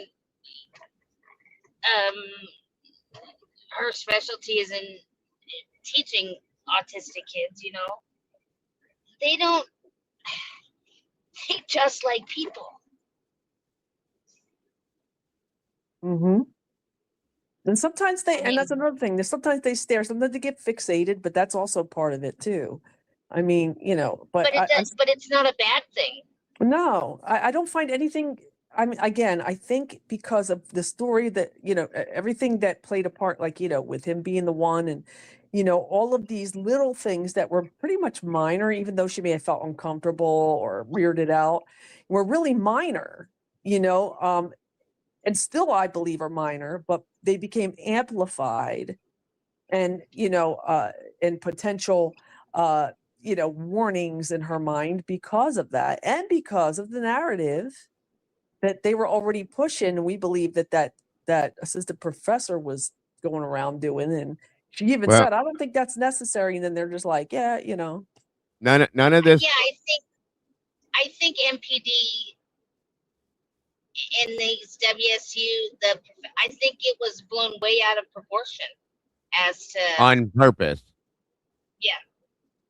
And none of this came to the table until Bryan Kohberger was arrested. Okay? This interview right here, January 10th of 23. So it's known. He's arrested. He's in custody. Yep, he's post arrest. Oh my God. So I interacted with him. That must mean he was a bad person. I have to go tell them my fake ass story now. And Dr. Pedicure shoves her big toe in the middle of the situation and makes it worse. Okay? Sorry for when I get mad, I get nasty sometimes, guys. So please excuse the phrasing and stuff I'm using. It's just I'm so sick of these people. Yeah. I'm so sick of what they've done to this man.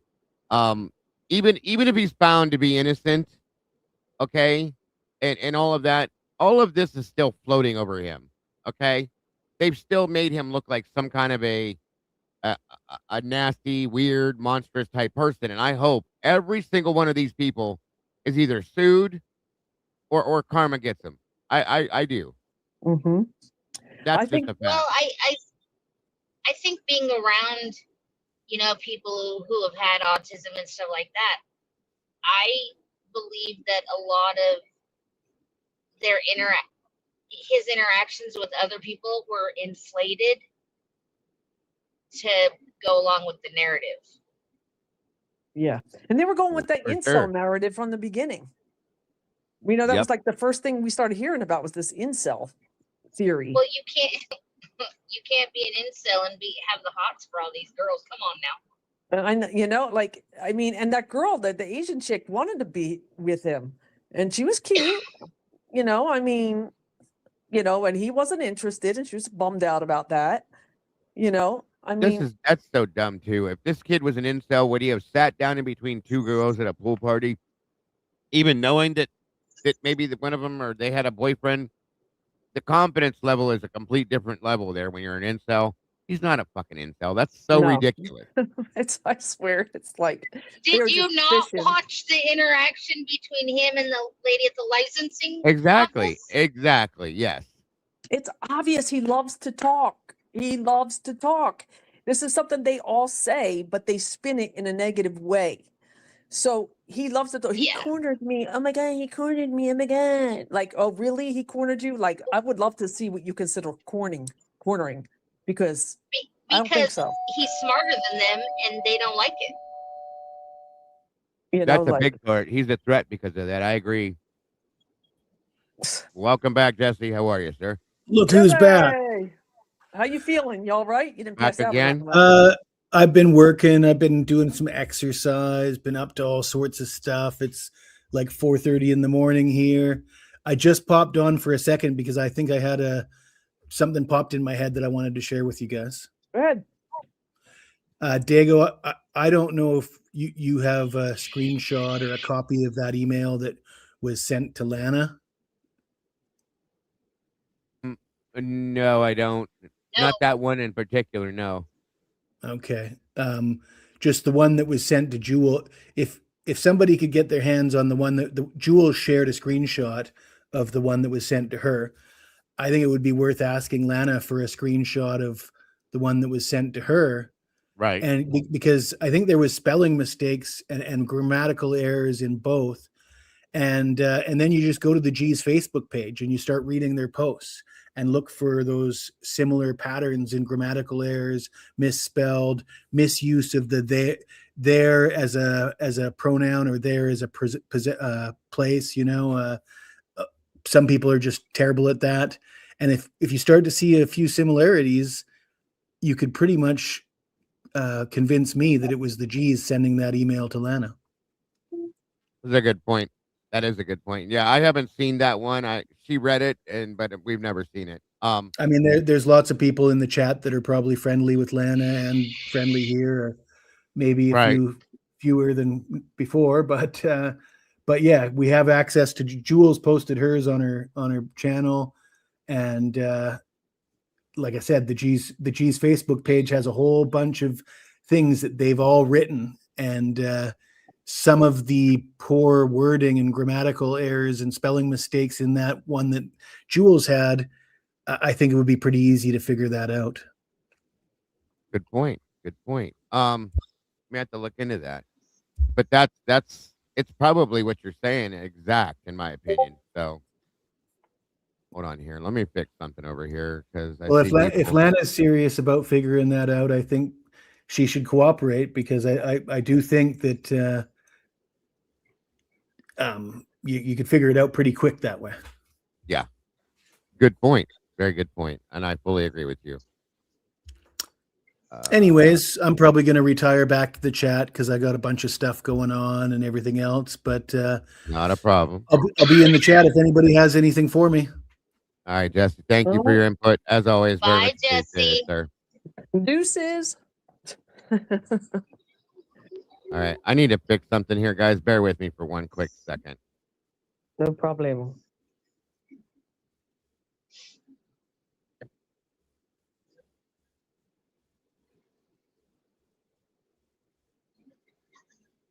How do I fix this? Hold on a minute. Can I just tell you that it is 112 right now, 5 o'clock in the evening, 112. That's not nice. 110 in the shade. You can enjoy that since you chose to live there. I couldn't handle that. I just don't know how you do it. You get acclimated to it. I mean, after a while, but No. it still sucks. Yeah. Okay, I turned the ads off. I saw a couple people that were upset about it, so they're off. No worries. It'll be all right. Yeah, during the lives, I noticed that. They just get premium. Pretty No, simple. not everybody can afford it, I guess, and I get it. Either way, hi, Fizzy. It could have been her too, Fizzy. That's a good point. It could have been their youngest daughter, for all we know. Could have been any of them. Any one of them could have done it. Could have been Olivia. Could have been, who knows? Since they brought her into the picture now, very likely. Yeah, it's a good call, Fizz. Oh All no, right. that putting down of her size, nah, bro, that's all female. Oh, it's definitely female. I'm just saying any one of the girls and or one of the adult parents possibly, but it sounds female to me. It doesn't sound like something a guy would do, but hey, you never know. Especially the way they put it, fatty. Come on, and chunk. Yeah. That definitely sounds female to me. Sorry. Women are just so.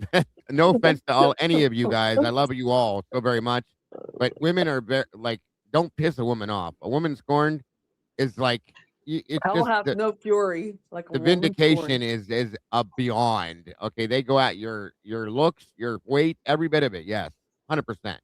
No makeup. Wow. Women can cut you off at the ankles and not bat an eye about it and smile as they're doing it. Amen. Amen. They'll throw mine darts at you. I never realized that either until I married the creature. Good God Almighty. It was, yeah, I was just like, why did God create women at that point? Back then, you know what I mean? With that person, she's not normal though. So, but yeah, you don't, even my wife now, I've seen her pissed. Nope. I would pay every dime I had to avoid that at any cost. So, but you guys are absolutely amazing, and we couldn't live without you. So, you take one with the other without even thinking. So, Yeah, you need the counterparts. There has to be a balance. oh my God, yes. Men could not exist without women. End of story. Like I say this time and time and time again. No way on the planet could I ever do it. Trying to walk out, so he's coming in as the time I'm coming out, and I like locked up. I kind of like, I don't know, like I didn't really think of it like this, but now that I'm like rethinking it, my body was kind of telling me like, you know, like be careful, like, you know, like watch out. And I don't know, so I like peeked out and like I seen him walking, and as soon as I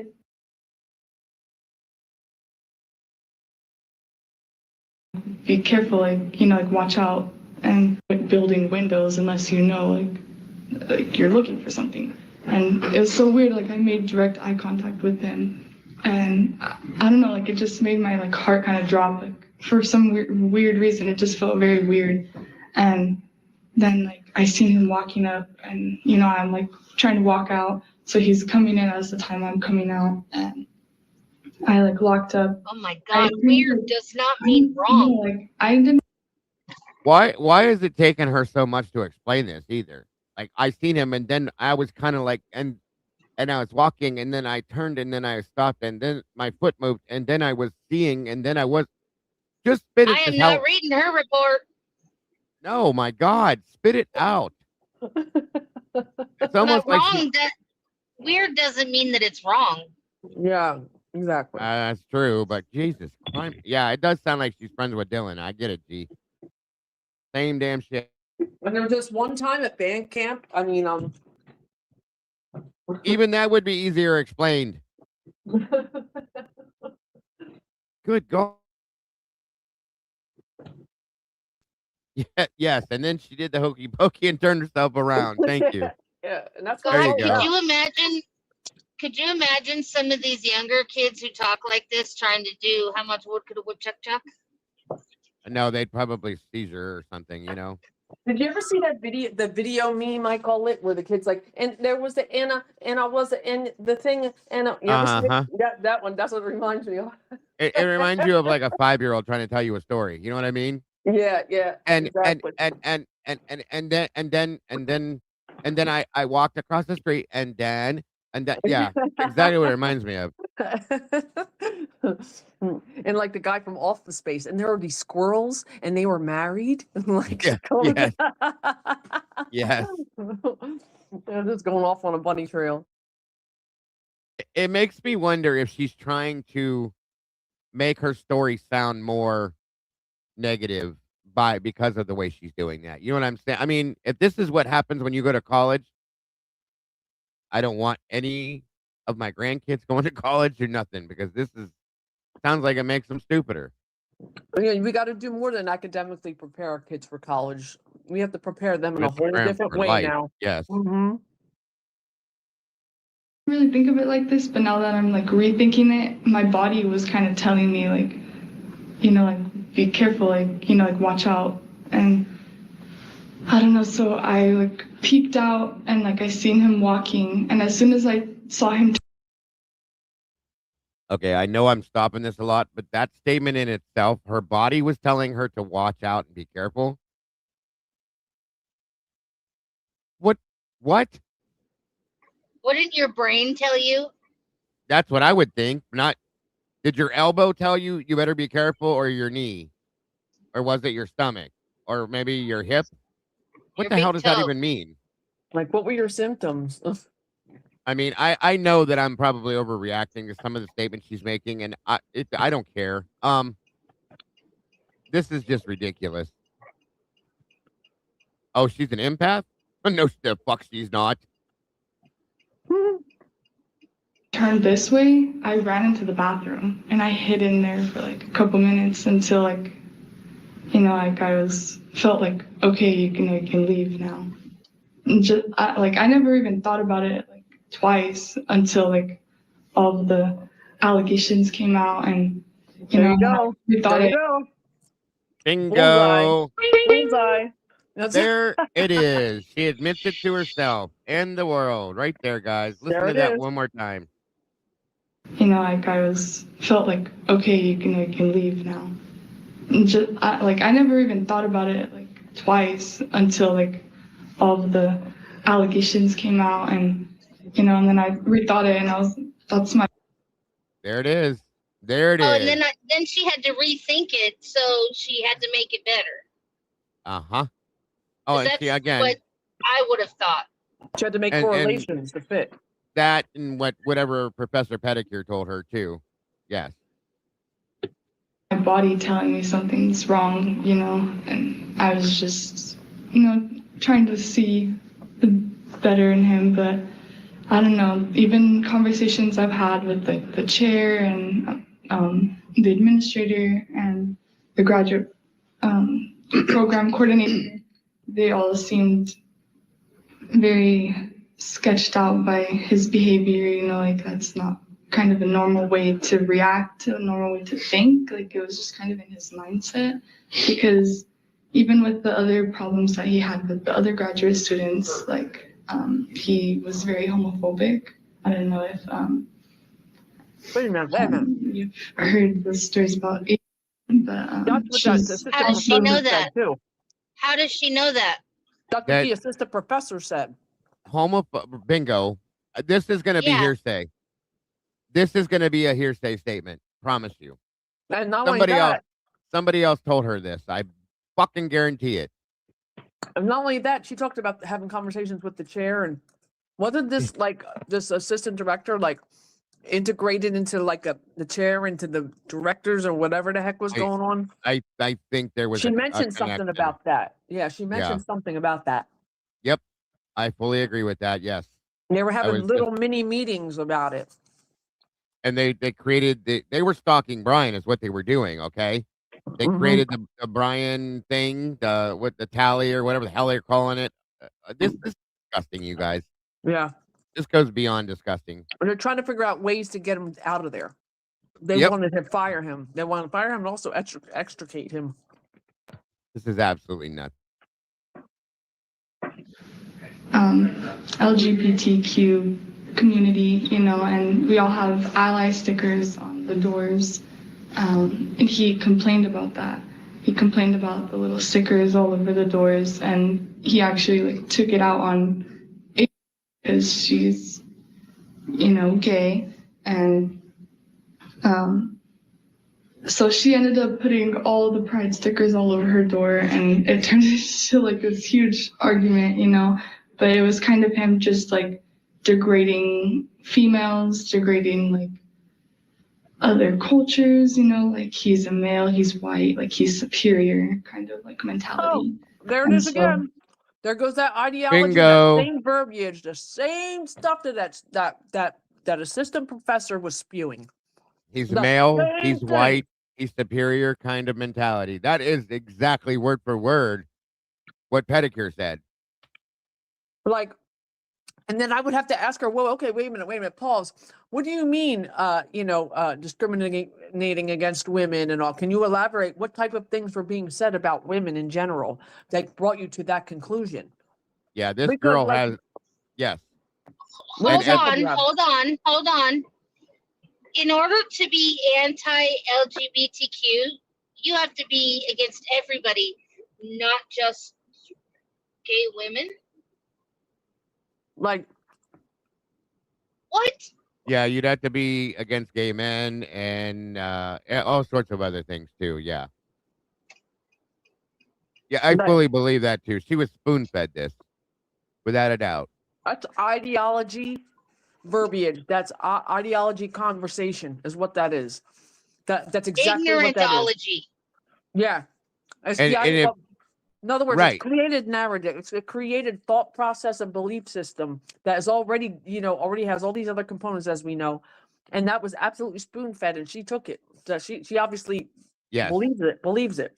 And if Bryan didn't like the rainbow stickers and this and that, maybe it's because he was worried people would think that he was, and he didn't want that to be what people thought of him, and it made him uncomfortable. Because especially if they're putting them all over the doors and stuff at the office, because he's not.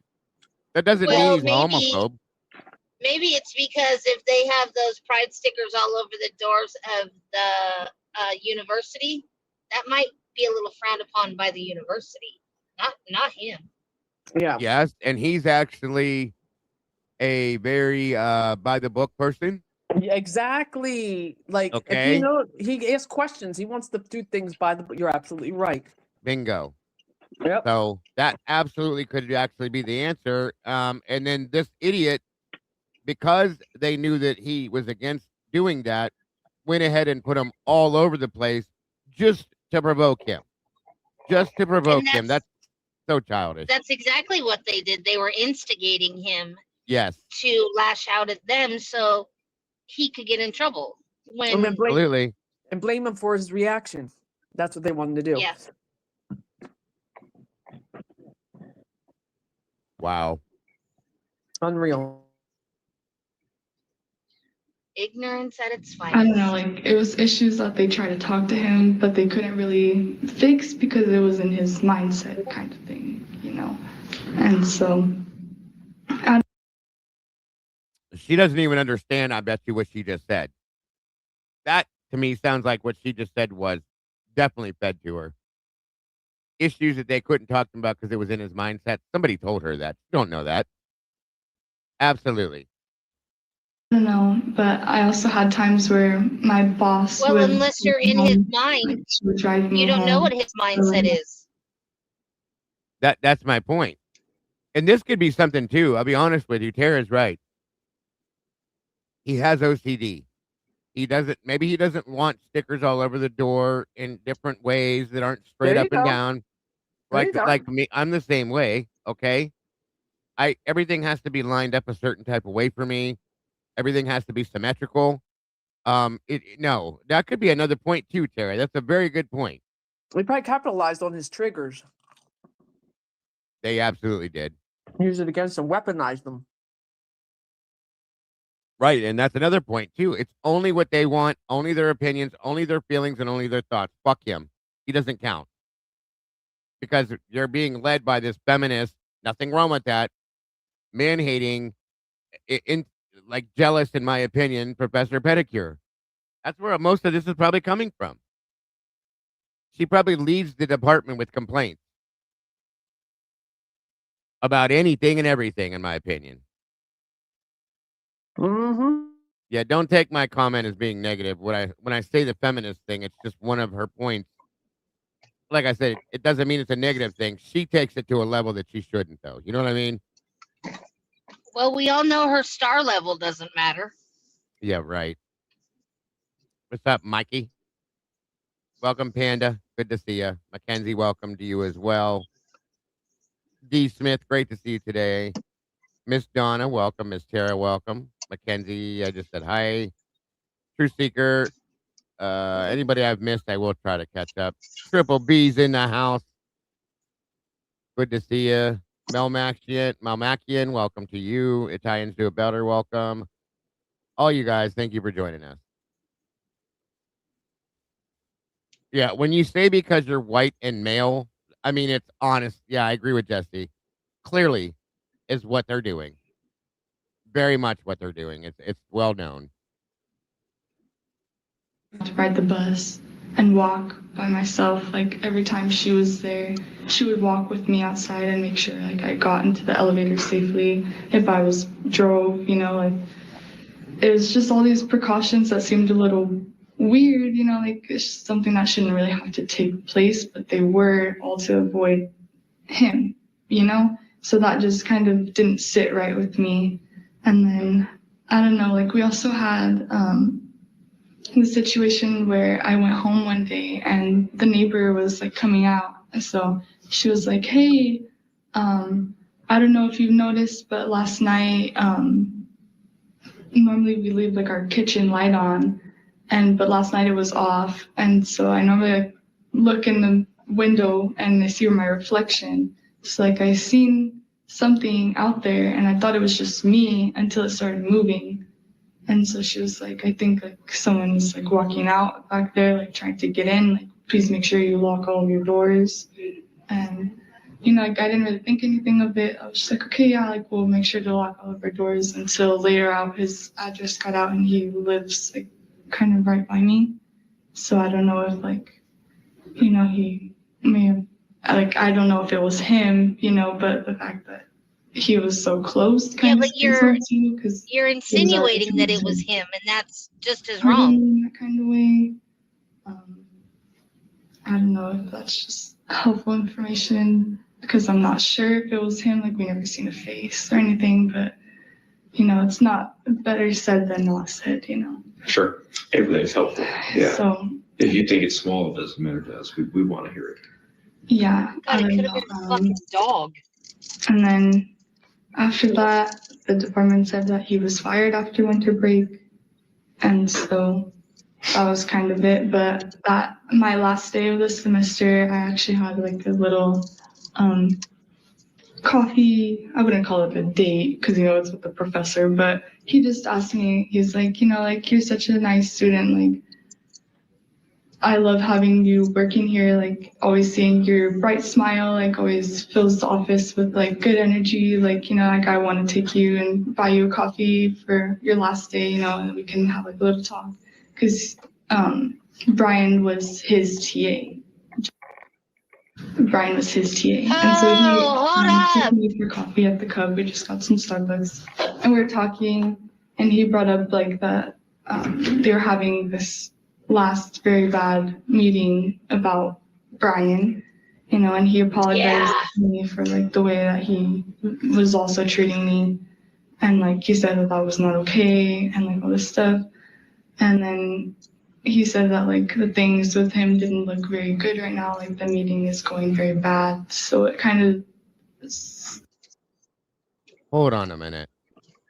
So did his professor put all this in motion? I think they were conspiring together. That's my guess. Yeah. I think this assistant professor and his professor, the male professor that he was clashing with, I think they were having sidebars. Yeah. And it sounds like both of them, they didn't like him because of his intellect, in my opinion. Mm-hmm. It was okay wait a minute. It was okay for this guy to go, hey, you're a really nice girl. I love the way you brighten up the room with your smile and your energy. Hey, you want me to, I'd like to buy you a cup of coffee. Let's go get coffee. And you went with him, but then Bryan's a weirdo for telling you, hey, you want to come they have free coffee at the blah, blah, blah. You want to go with me? But he's a weirdo. Yeah. Inappropriate, but that's not inappropriate. Because you even said that Bryan was inappropriate too, because he's a TA. Mm-hmm. So which is it, honey? You can't have both. Agreed. I'm going to play that back to make sure I heard what I heard. Apparently at WSU, you can. Yeah. Bullshit. No, it's called hypocrisy and freaking. I can't even. That kind of stuff hits my button. At any point, that if you're going to sue WSU, it should be for hiring the fucking professors and the people that you're hiring to do these that are acting like this. That's what needs to be brought into question. Unreal. But they're having this last very bad meeting about Bryan, you know, and he apologized to me for like the way that he was also treating me. And like he said that was not okay and like all this stuff. And then he said that like the things with him didn't look very good right now, like the meeting is going very bad. So it kind of signaled to me that like, you know, like maybe they're gonna fire him. Like, you know, 5 times talking to him should have been way too many, you know. Way too many for somebody that maybe doesn't understand what he's even doing wrong, huh? Okay. So how was he treating her? Was he belittling her, or was he putting her down, or was he just doing stuff that she thought was weird? Doesn't necessarily mean it was wrong. To her, it was weird. Is that what he was doing? That's what I'm saying. They forced him to apologize to her, which probably humiliated him just to appease her and everybody else. But what about him and how he felt? That's not brought up. And wait, why was this girl privy to? What does she do again? This girl, I mean, is like, what does she do? How is she made privy? How does she know these things? Right. Why is she being made privy to what, you know, professors and chairmen and all are discussing about Bryan and his behavior and blah, blah, blah. So this professor, his professor is taking her out for coffee. You're so bright and so wonderful. Come with me. Let's go have some coffee. And some hypocritical coffee, and come out and come have a cup. And then they go and they have these conversations, and he's sharing what they've been doing, all this conspiring in these mini meetings, these secret meetings they've been having about Bryan, and sharing it with her. Why is she being made privy to this? First of all, they shouldn't be doing that, but I mean, to the level that they were. Number one. Number two, why is she being made privy to that? Who is she? Like, what does she do in the office? Like, why is she privileged? She shouldn't be. That's a problem. Like, That needs to be called. That needs to be called into question. None of her business. No. Nope. But That it's stuff okay right for this. there, It's the older guy to take you to have coffee. What if he was trying to hook up with you? I mean, he said the creepy stuff. That's not weird at all. Yeah. He's the one that said the creepy crap. Oh, you're so beautiful. Your smile, girl. You light up a room. I like that. With your energy. Come on, let me go buy some Starbucks. It is But then fucking meanwhile, weird. Bryan's like, hey, you want to go get a free cup of coffee? They're having free coffee over here. Okay, which one's the creepy one? Who's the professor? I want to know his name. You can either look it up. I'd have to look it up, but I know it's easy to find because that was his. It's the one he TA'd for. I'm gonna call. It's called a shut the fuck up. I'm gonna call WSU and ask about him. Have a cup. Fill it up. Weirdo. Creep ass. Makes you wonder. They look into him maybe. I'm gonna see if I'm gonna go find it. I'm gonna go into the search engine. I'm gonna stay right here, but I'm gonna look for it. Hold on. Sure. Like to try to fix the behavior. Like if they were so scared from the very beginning, you know, taking all these precautions, like why didn't they just remove him from the situation and instead of trying to work around everything, you know? And so I don't know. It's just seems very weird, but at the same time, it's like the more I think about it, the more everything kind of falls into place too. Professor John Snyder. I kept track, or tried to keep track a little bit. What's his first name? John Snyder. Maybe you should look into talk about Mr. John Snyder on the internet. Make him look like the creep that he is. Of at least the interactions you mentioned where it started to get a little like uncomfortable or awkward, like past the intro when you guys first met at the start of the semester and stuff like that. So I'm asking just to guess or estimate here because I know you don't like write these things down every day. You know, how many interactions would you say you had with him that you would describe as uncomfortable, awkward, or like completely outside the context of what your work was? Like him standing behind you, that kind of thing. Honestly, all of them except for maybe the first time I ever talked to him, because I thought he also came in with another grad student, Chapin.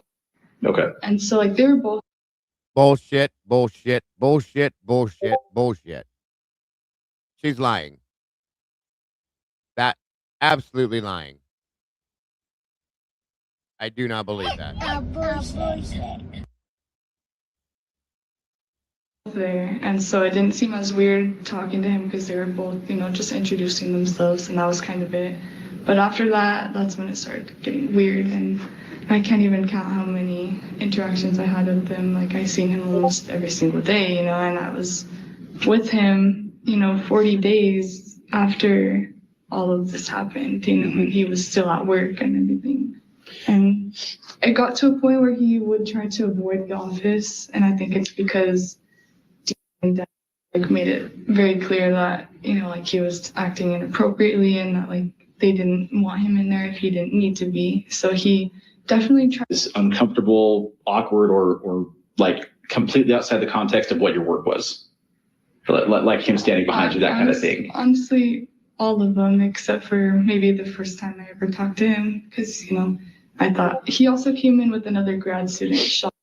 Okay. And so like they were both there, and so it didn't seem as weird talking to him because they were both just introducing themselves, and that was kind of it. But after that, that's when it started getting weird, and I can't even count how many interactions I had with him. Like I seen him almost every single day, and I was with him 40 days after all of this happened, when he was still at work and everything. And it got to a point where he would try to avoid the office, and I think it's because like made it very clear that like he was acting inappropriately, and that like they didn't.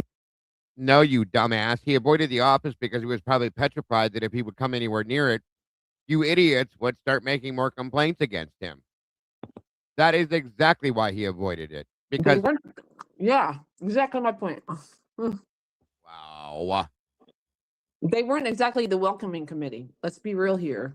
I would have avoided him at every cost. These people are Walk nasty. the same damn sidewalk as they're on. Trying to trigger him on purpose, causing this like unnecessary pressure, misinterpreting the cues because they want to, and because it's about them. And then putting it out there as gospel that he's a true creep. I mean, that's stuff right there.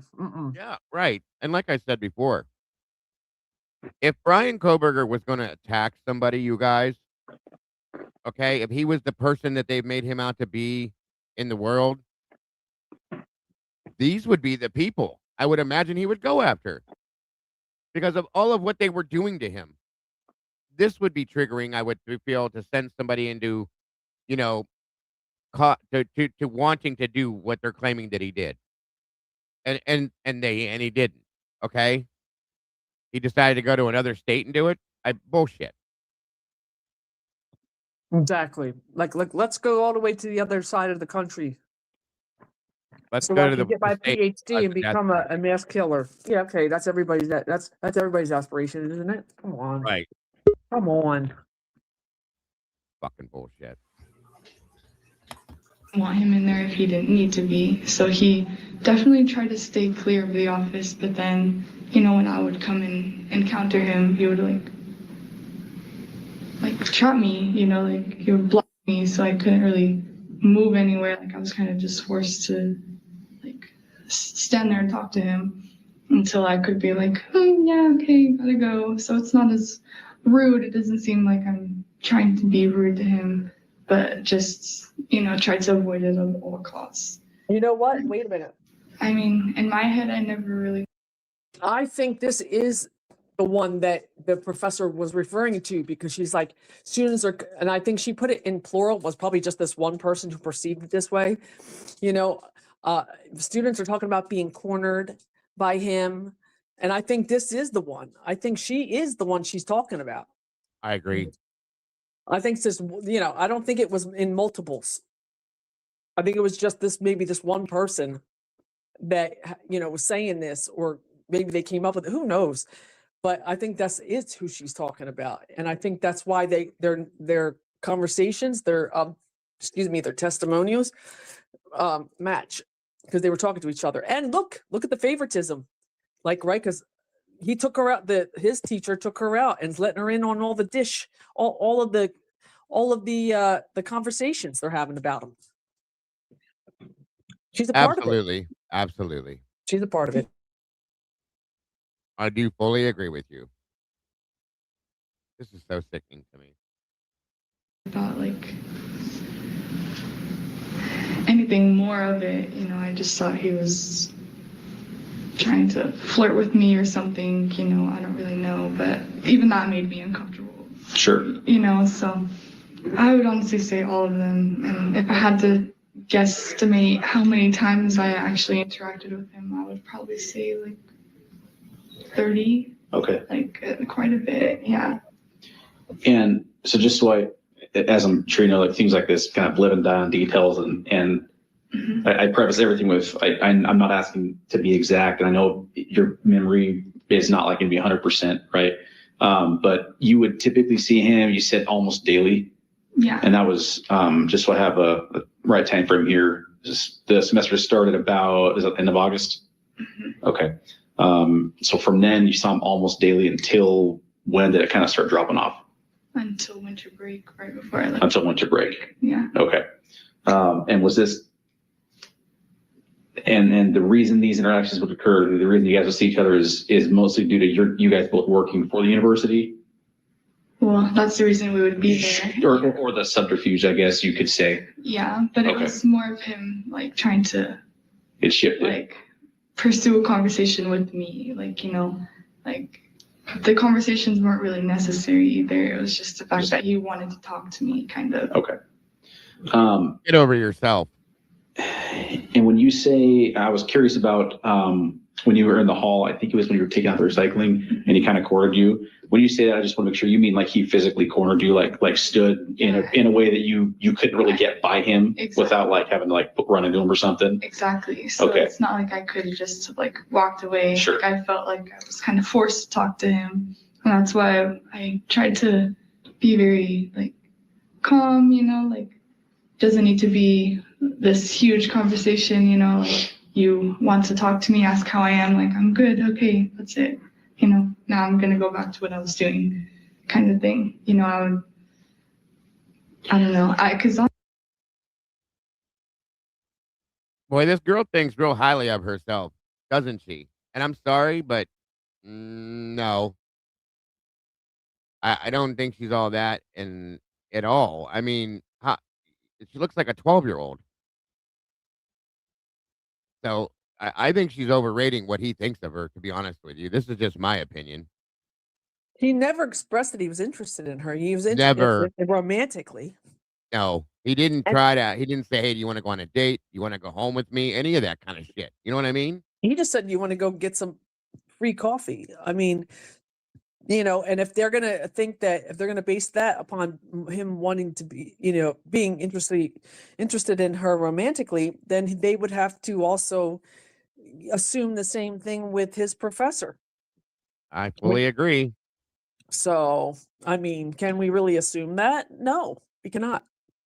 Exactly. Wonder if that professor is one of her friends. I think that they're definitely. I mean, she's repeating the exact same stuff, and the professor mentioned about being cornered. About one of my students were cornered, and the students talk about being cornered. Well, she's talking about being one of the ones like that. She was herself cornered. So I think those two had conversations together, and she had been having these that professor was having conversations. That assistant professor was having conversations with with students, with faculty. I mean, this is a product of that. Yep. So I think they were friendly. I do think they were friendly. In my personal opinion, they'd have to be, especially if you're kind of taking her out the professor taking her out to Starbucks and having a full-on conversation. I'm actually wondering and thinking now. I'd like to hear Bryan explain what actually happened between these two. Because I have a feeling that she never made it known that she was uncomfortable, or that she even was uncomfortable. That they probably were. She probably was very friendly with him. Okay, and again, I'm not saying that it's right or wrong. I'm just saying he could have taken that as that she wanted to be friends with him, or taken that maybe she was interested in him or something like that. But I don't feel like any of this is real. I almost feel like none of this is. She's turning this upside down to make this fit into this story, is what I'm thinking at this point now. I don't Yeah. think any of this stuff happened like this. I just don't. I think she's making this stuff up, or was told to make this up, given that story by Pedicure, and here we sit now. Because I don't think I'm sitting here thinking like maybe this didn't even happen. Right. You know, any of this. And look at the way that Bryan was talking to that bank teller. I mean, not banker. I always call her bank teller. The girl from the DMV. He's having that conversation with her, and she's having a conversation right back. And we were joking around how he was interested in her, but she's married, so she wasn't like flirting in that way. But they were just having this regular conversation. They were talking about teams, like talk about sports, and she's a conversationalist, Right. and so is he. So they had this volley, they had this conversation going. Does it mean that he was interested in the lady? No, he was there to do something with his car, and she was there to provide that service. She just happened to be friendly like him. So, I mean, it's apparent that he talks to people. That's the way he engages with people. Yes. Yes. But she's plugged it and then spinning it in a different direction. 100%. Is he making a creak in the nightgown? That's what it looks like. Yeah, that's exactly what it looks like. Good one, Yeah, it Sleuth. does look like. Yeah, I'm so I angry mean, it's with not these like it's people. unusual for him to talk people's ears off. This was just who he's a chatty guy. When this is all said and done, I really would love for him to come out and talk on all of this. Not that he ever will, but I would love to hear his side to everything everybody has told against him. And I guarantee you guys, it'll be nothing like what we were told. Oh yeah, two I'm sides to every almost story. positive. Two sides of every story. I mean, Well, look, he's I'll not here say to be able to there's talk for himself. These are people that are saying, he's not here to defend exactly, himself. exactly. That's why they're doing this. This is how they're doing this, because he can't. Nobody's going to believe anything he says in the position that he's in. Nobody. Well, maybe us, but Yeah. you know what I mean, though. You know exactly what I'm saying. Mhm. This is so sickening that this happens and can happen like this. Oh yeah, sure. Brett Norton. We're talking about her. Yeah, is another one. That's another one. Good God. Mhm. Yeah, they would have. Yes, they would have. I fully believe that if these people would have been put on the stand on the state side, on cross, that they'd have been shredded, like shredded wheat, folks. I'm telling you, they would have been shredded. They'd have broke their stories down into nothing. Fully believe that. Sure. Yeah, I agree, Snoopy. She's the creep. They all are watching him and stalking him and taking Bryan tallies and paying attention to every move he makes. You people are fucking sick. The first report that was given to these from Oh, you're home. Yeah, I'm home. From whomever, to somebody higher up than Bryan. Bryan Right. should have been put immediately on paid leave, because it's a Title IX school. They have to investigate. They did no investigation until Right. after his arrest, and it's bullshit. I agree. I So do if agree. WSU loses, it's their own fucking fault. That's a good point. That is a good point, Tomboy. Very good point. This is so ridiculous. So ridiculous. I So hear your dogs. I hear your dogs. I think we're gonna go going. through I just a got little bit 3. more of this, and then Yeah. I'm gonna have to cut this off and pick it up tomorrow, because this is gonna take longer than I thought, because there's so much. It's a longer one, and almost every other damn word is something we need to talk about. I know, right? Yeah. So yeah, I think I'm gonna go through just a little bit more, and then we're gonna cut this off and pick this back up tomorrow, because Dylan is also live, or will be live here soon, I think. So I'm gonna get through some more of this, and then we'll cut this off for today. Okay. Honestly, I don't know what would have happened if I would have just ignored him. Like, like he seemed like he got very angry, He probably would have went away. low key too. I think when I would see like him interacting with the other people and that I worked with, like, and they would kind of ignore him, he got very angry. Because I remember one time too, he needed to talk to Professor and he was in the office with all of us, with me, and open. And I had walked by and I'd seen Bryan at door, trying to get in. He just kind of was like waiting there, like weird, just standing there. And so I told Mr. like, oh, I think he's trying to like look for you or talk to you, And then it was very weird because like Mr. just looked at me like, like no. And Wow. Mr. Snyder. Wow. So they purposely ignored him and then wondered why he got angry. Like, what the fuck? Oh, I'm so pissed off. And she's laughing about it. Like, he's weird. He's standing here waiting patiently because he wants to talk to the professor who he's the TA for. And they're just Exactly. like, and the professor's like, no, he can just stand there and wait, piss on him. I ain't worried about it. Are you serious?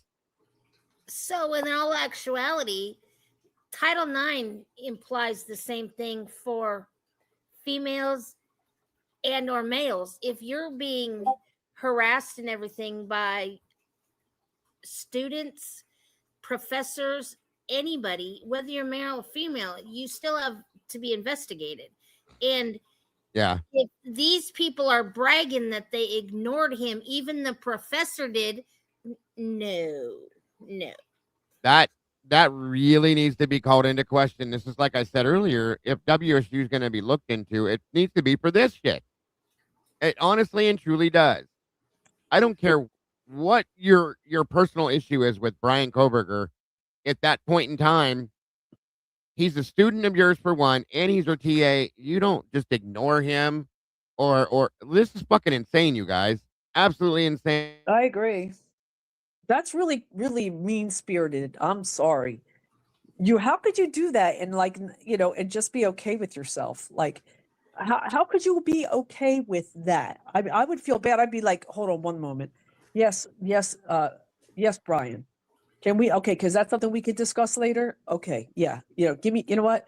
Why don't you give me a call around 5 o'clock and we'll talk about it or something like that. Like, don't just be trying to purposely make him feel like an idiot and a dunce in the corner. That right there is just mean spirited and it shows you that they're bullies.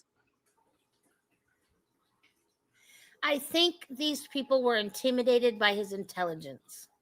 Yeah. I think that's what it boils down to 100%. Without a doubt. I mean, I think that's definitely a part of it for sure. I just think I couldn't imagine treating somebody that way. I just think that that's just really, and you're a professional. You're a professional at the highest level of education. What are you doing? You have to be an example. What are you doing? Like, I can't even. I can't wrap my mind around it. I really can't. To whom much is given, much is required.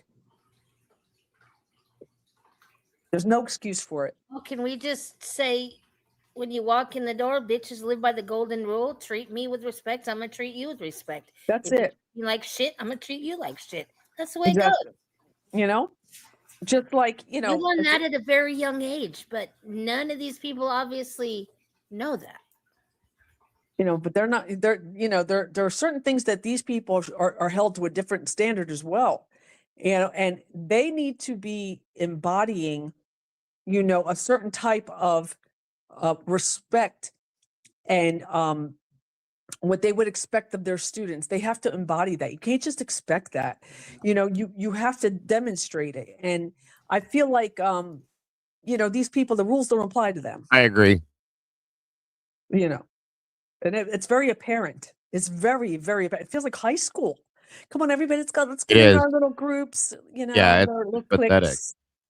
And that's exactly what it seems like to me. I fully agree with you. And it's actually worse than, in my opinion, in some ways. I bet when Bryan went, like, I'm just thinking this in my head, and of course, this is my thoughts only, but like, what if, like, when he came from Pennsylvania, right, from LaSalle, and then wanted to go to this prestigious, school for this particular type of PhD program. And he's probably thinking, I get a new start. I get like to meet new people. I get I was away getting from ready whatever, to say that. Yeah. maybe whatever I might have dealt with back there, I could just start fresh and then like maybe just have these new opportunities. And he's like literally putting himself out there, and these people are literally just like not getting it. Well, and that's what I was gonna say is he went through this as younger in his life, both the bullying, this, that, and then at some point, you know, he self-medicated to deal with the problems that he had. So, if anything, I'm gonna say this: if Bryan was the one that did this, society fucking made him who he is, in my opinion. I'll be honest with you, okay?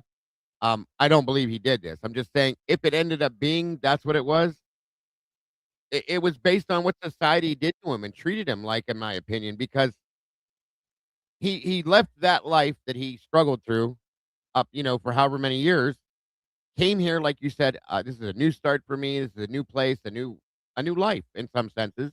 I'm gonna become this person and so on and so forth. And came right back into the same kind of a den with the evil tigers that like to shred you. Um, being ignored, being looked down upon, being treated like you're some kind of a weirdo, all of this. How's he supposed to like ever exceed in life or succeed, not exceed, succeed in life if this is what society does to him? This makes me want to throw up, you guys. This is so disgusting. They went against all their own, I agree with Tomboy, all their own rules, everything that they're supposed to abide by when they have people, the way you treat people, human nature in itself. Okay? These people are disgusting because he was different. You're gonna categorize him as weird, put him and banish him from you because you don't like what he does because he wasn't one of the cool kids that you wanted around you. Maybe you're not. Maybe Yeah. you're weird. You look like you're 12 oh, I would love to talk to every one of these people and just tell them exactly what I think, including pedicure. I would really love to have 5 minutes alone with her. Um, but exactly, like, he has no chance to get anywhere, and he was fighting against it and still going forward in a positive way, trying to. Yep. And here we sit now. And right, exactly. And so that's sad to me. That's really sad and very disheartening. But I also say that somebody in the chat a little while ago, I remember I kind of peeked in there, and someone said, did anybody think, to just maybe try to take a step forward and take this guy under their wing? Why You would know? they do that? I would know that's not the thing to do. You have to alienate him and make him feel like he's nothing. And Did they see no potential in this guy at all? Did they not see any type of treasure within that person and see past the awkwardness? I'm sure there were a couple people that did, but the rest of these monsters, these animals, didn't allow those people to get a hold of him. There wasn't enough time, you guys. You got to think about this. He wasn't there real long. September, October, November, 3 fucking months. What time do you have to, to dig in and to put your feet up or put your feet down and get moving? And no, they did not allow it. They alienated him immediately. Thank you, Ro. Thank you, Ro. And thank you again to anybody that has donated to us to help us with this. God bless, guys. No, you're right. And they had to build that narrative over time in order to be able to build the case against them. That was their directive. That was their objective. I mean, that was their objective in this thing. And she said it herself. They had been working to look for ways to get rid of him, the professor. In such a short period of time, you guys. I know. It's unreal.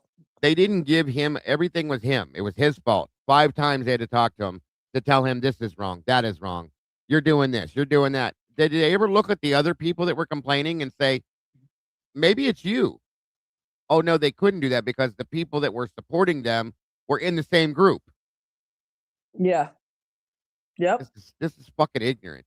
It shows like just a kind of weirdness in that area over there. Like, and you figure, from the East Coast to the, Midwest, West Coast, whatever, like the culture is a little different. people are a little different. They're used to different things, but there were some similarities. I think maybe he thought there was this bit of comfort there in that he grew up in the mountains and he's going to move over where there'll be mountains. So he's familiar with that kind of thing, and then you get to I'm sure there was all these things in his mind. He was probably thinking to himself, this is going to be great. And then, and then this whole nightmare unfolds. It's just really hard to digest. I'm so saddened. I mean, I can't even explain to you guys how sad this entire thing makes me. This kid never had a chance. And I mean, never. At anything. Everything he attempted was taken from him or he was stomped down. Going all the way back to when he was younger, he was overweight and was bullied and teased over that. He beat that. And then he got hooked on drugs because he had to self-medicate to, get rid of the bad feelings he had about himself. In fact, a lot of this can explain the writings that Bryan had at 16 about himself. I'm nothing. I'm all that stuff, which a lot of teenagers go through. But this explains some of that. When you're treated as though you're nothing, you feel as though you're nothing. I've been there. I get it. Okay. My son has been there. We've had these conversations. I'm not going to get into this because it makes me emotional, but I've had these conversations with my own son. Okay. And we know now, this might explain why Marianne is so close to him. And she calls him her baby because maybe all he ever had was her. Okay. All he ever had was her in some way that was constantly pumping him up, telling him, "You're a beautiful person, Bryan. It's okay. You're my baby. I love you, Bryan." Him. Yeah, affirming him. And yes, exactly. And that's probably all he ever had in his life until, as he gets older, though, it's a cycle that he starts to go through again with adults. As an adult, it's sickening. I can't. I can't fucking stand people. People are very mean. People that, anymore. People that are so self-absorbed. Unfortunately, there are a lot of narcissists are allowed to be professors and allowed to be teachers. They shouldn't be. And you get people who are just sheep, that are just easy to, shall I say, lead into, their direction. Right. And then, of course, you get certain dominant personalities are going to be easier to, I guess, if you're impressionable, to follow than someone who's more on the awkward side, but yet intelligent. Because you don't understand them, and it takes more work to get to know them and understand them. Right. But people don't want to do that. They just want to judge. It's saddening to me. It really is. And I need to be done with this for today anyway, because I'm so angry right now. I'm literally ready to just, anyway. But yeah, we're close to halfway through this. And there's more to this that we'll finish breaking down tomorrow. Maybe tomorrow I'll prepare myself better. I didn't expect this. This is almost as bad as pedicures was. Almost. Other than the fact that I know that this one is such a gullible dink that she allowed this all to be fed to her. Okay. Yeah, she's a subject. And a follower. She went with it. Shame on you. Exactly. So I'm going to go ahead and call it quits for today. Thank you, Realize and Tomboy and Jesse and all of you guys for your input in the chat. As always, you guys are amazing. I am going to say, I believe Dylan's live, so we need to head on over to Dylan's. If we can drop his link and support him in what he's talking. He's got some interesting points he's talking about as well. And I will see you guys very soon. Don't forget to love yourselves and love each other. Don't change a thing, because you guys truly are the beautiful people, which is what I absolutely love about you. And that is you. I'll see you all very soon, guys. Have a great one. Bye-bye.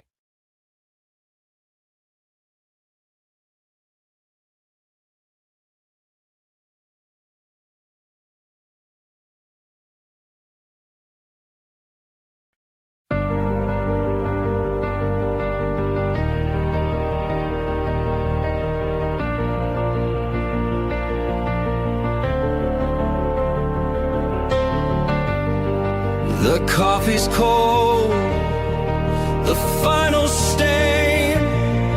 We laid the map out in the pouring rain. No hidden corners.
till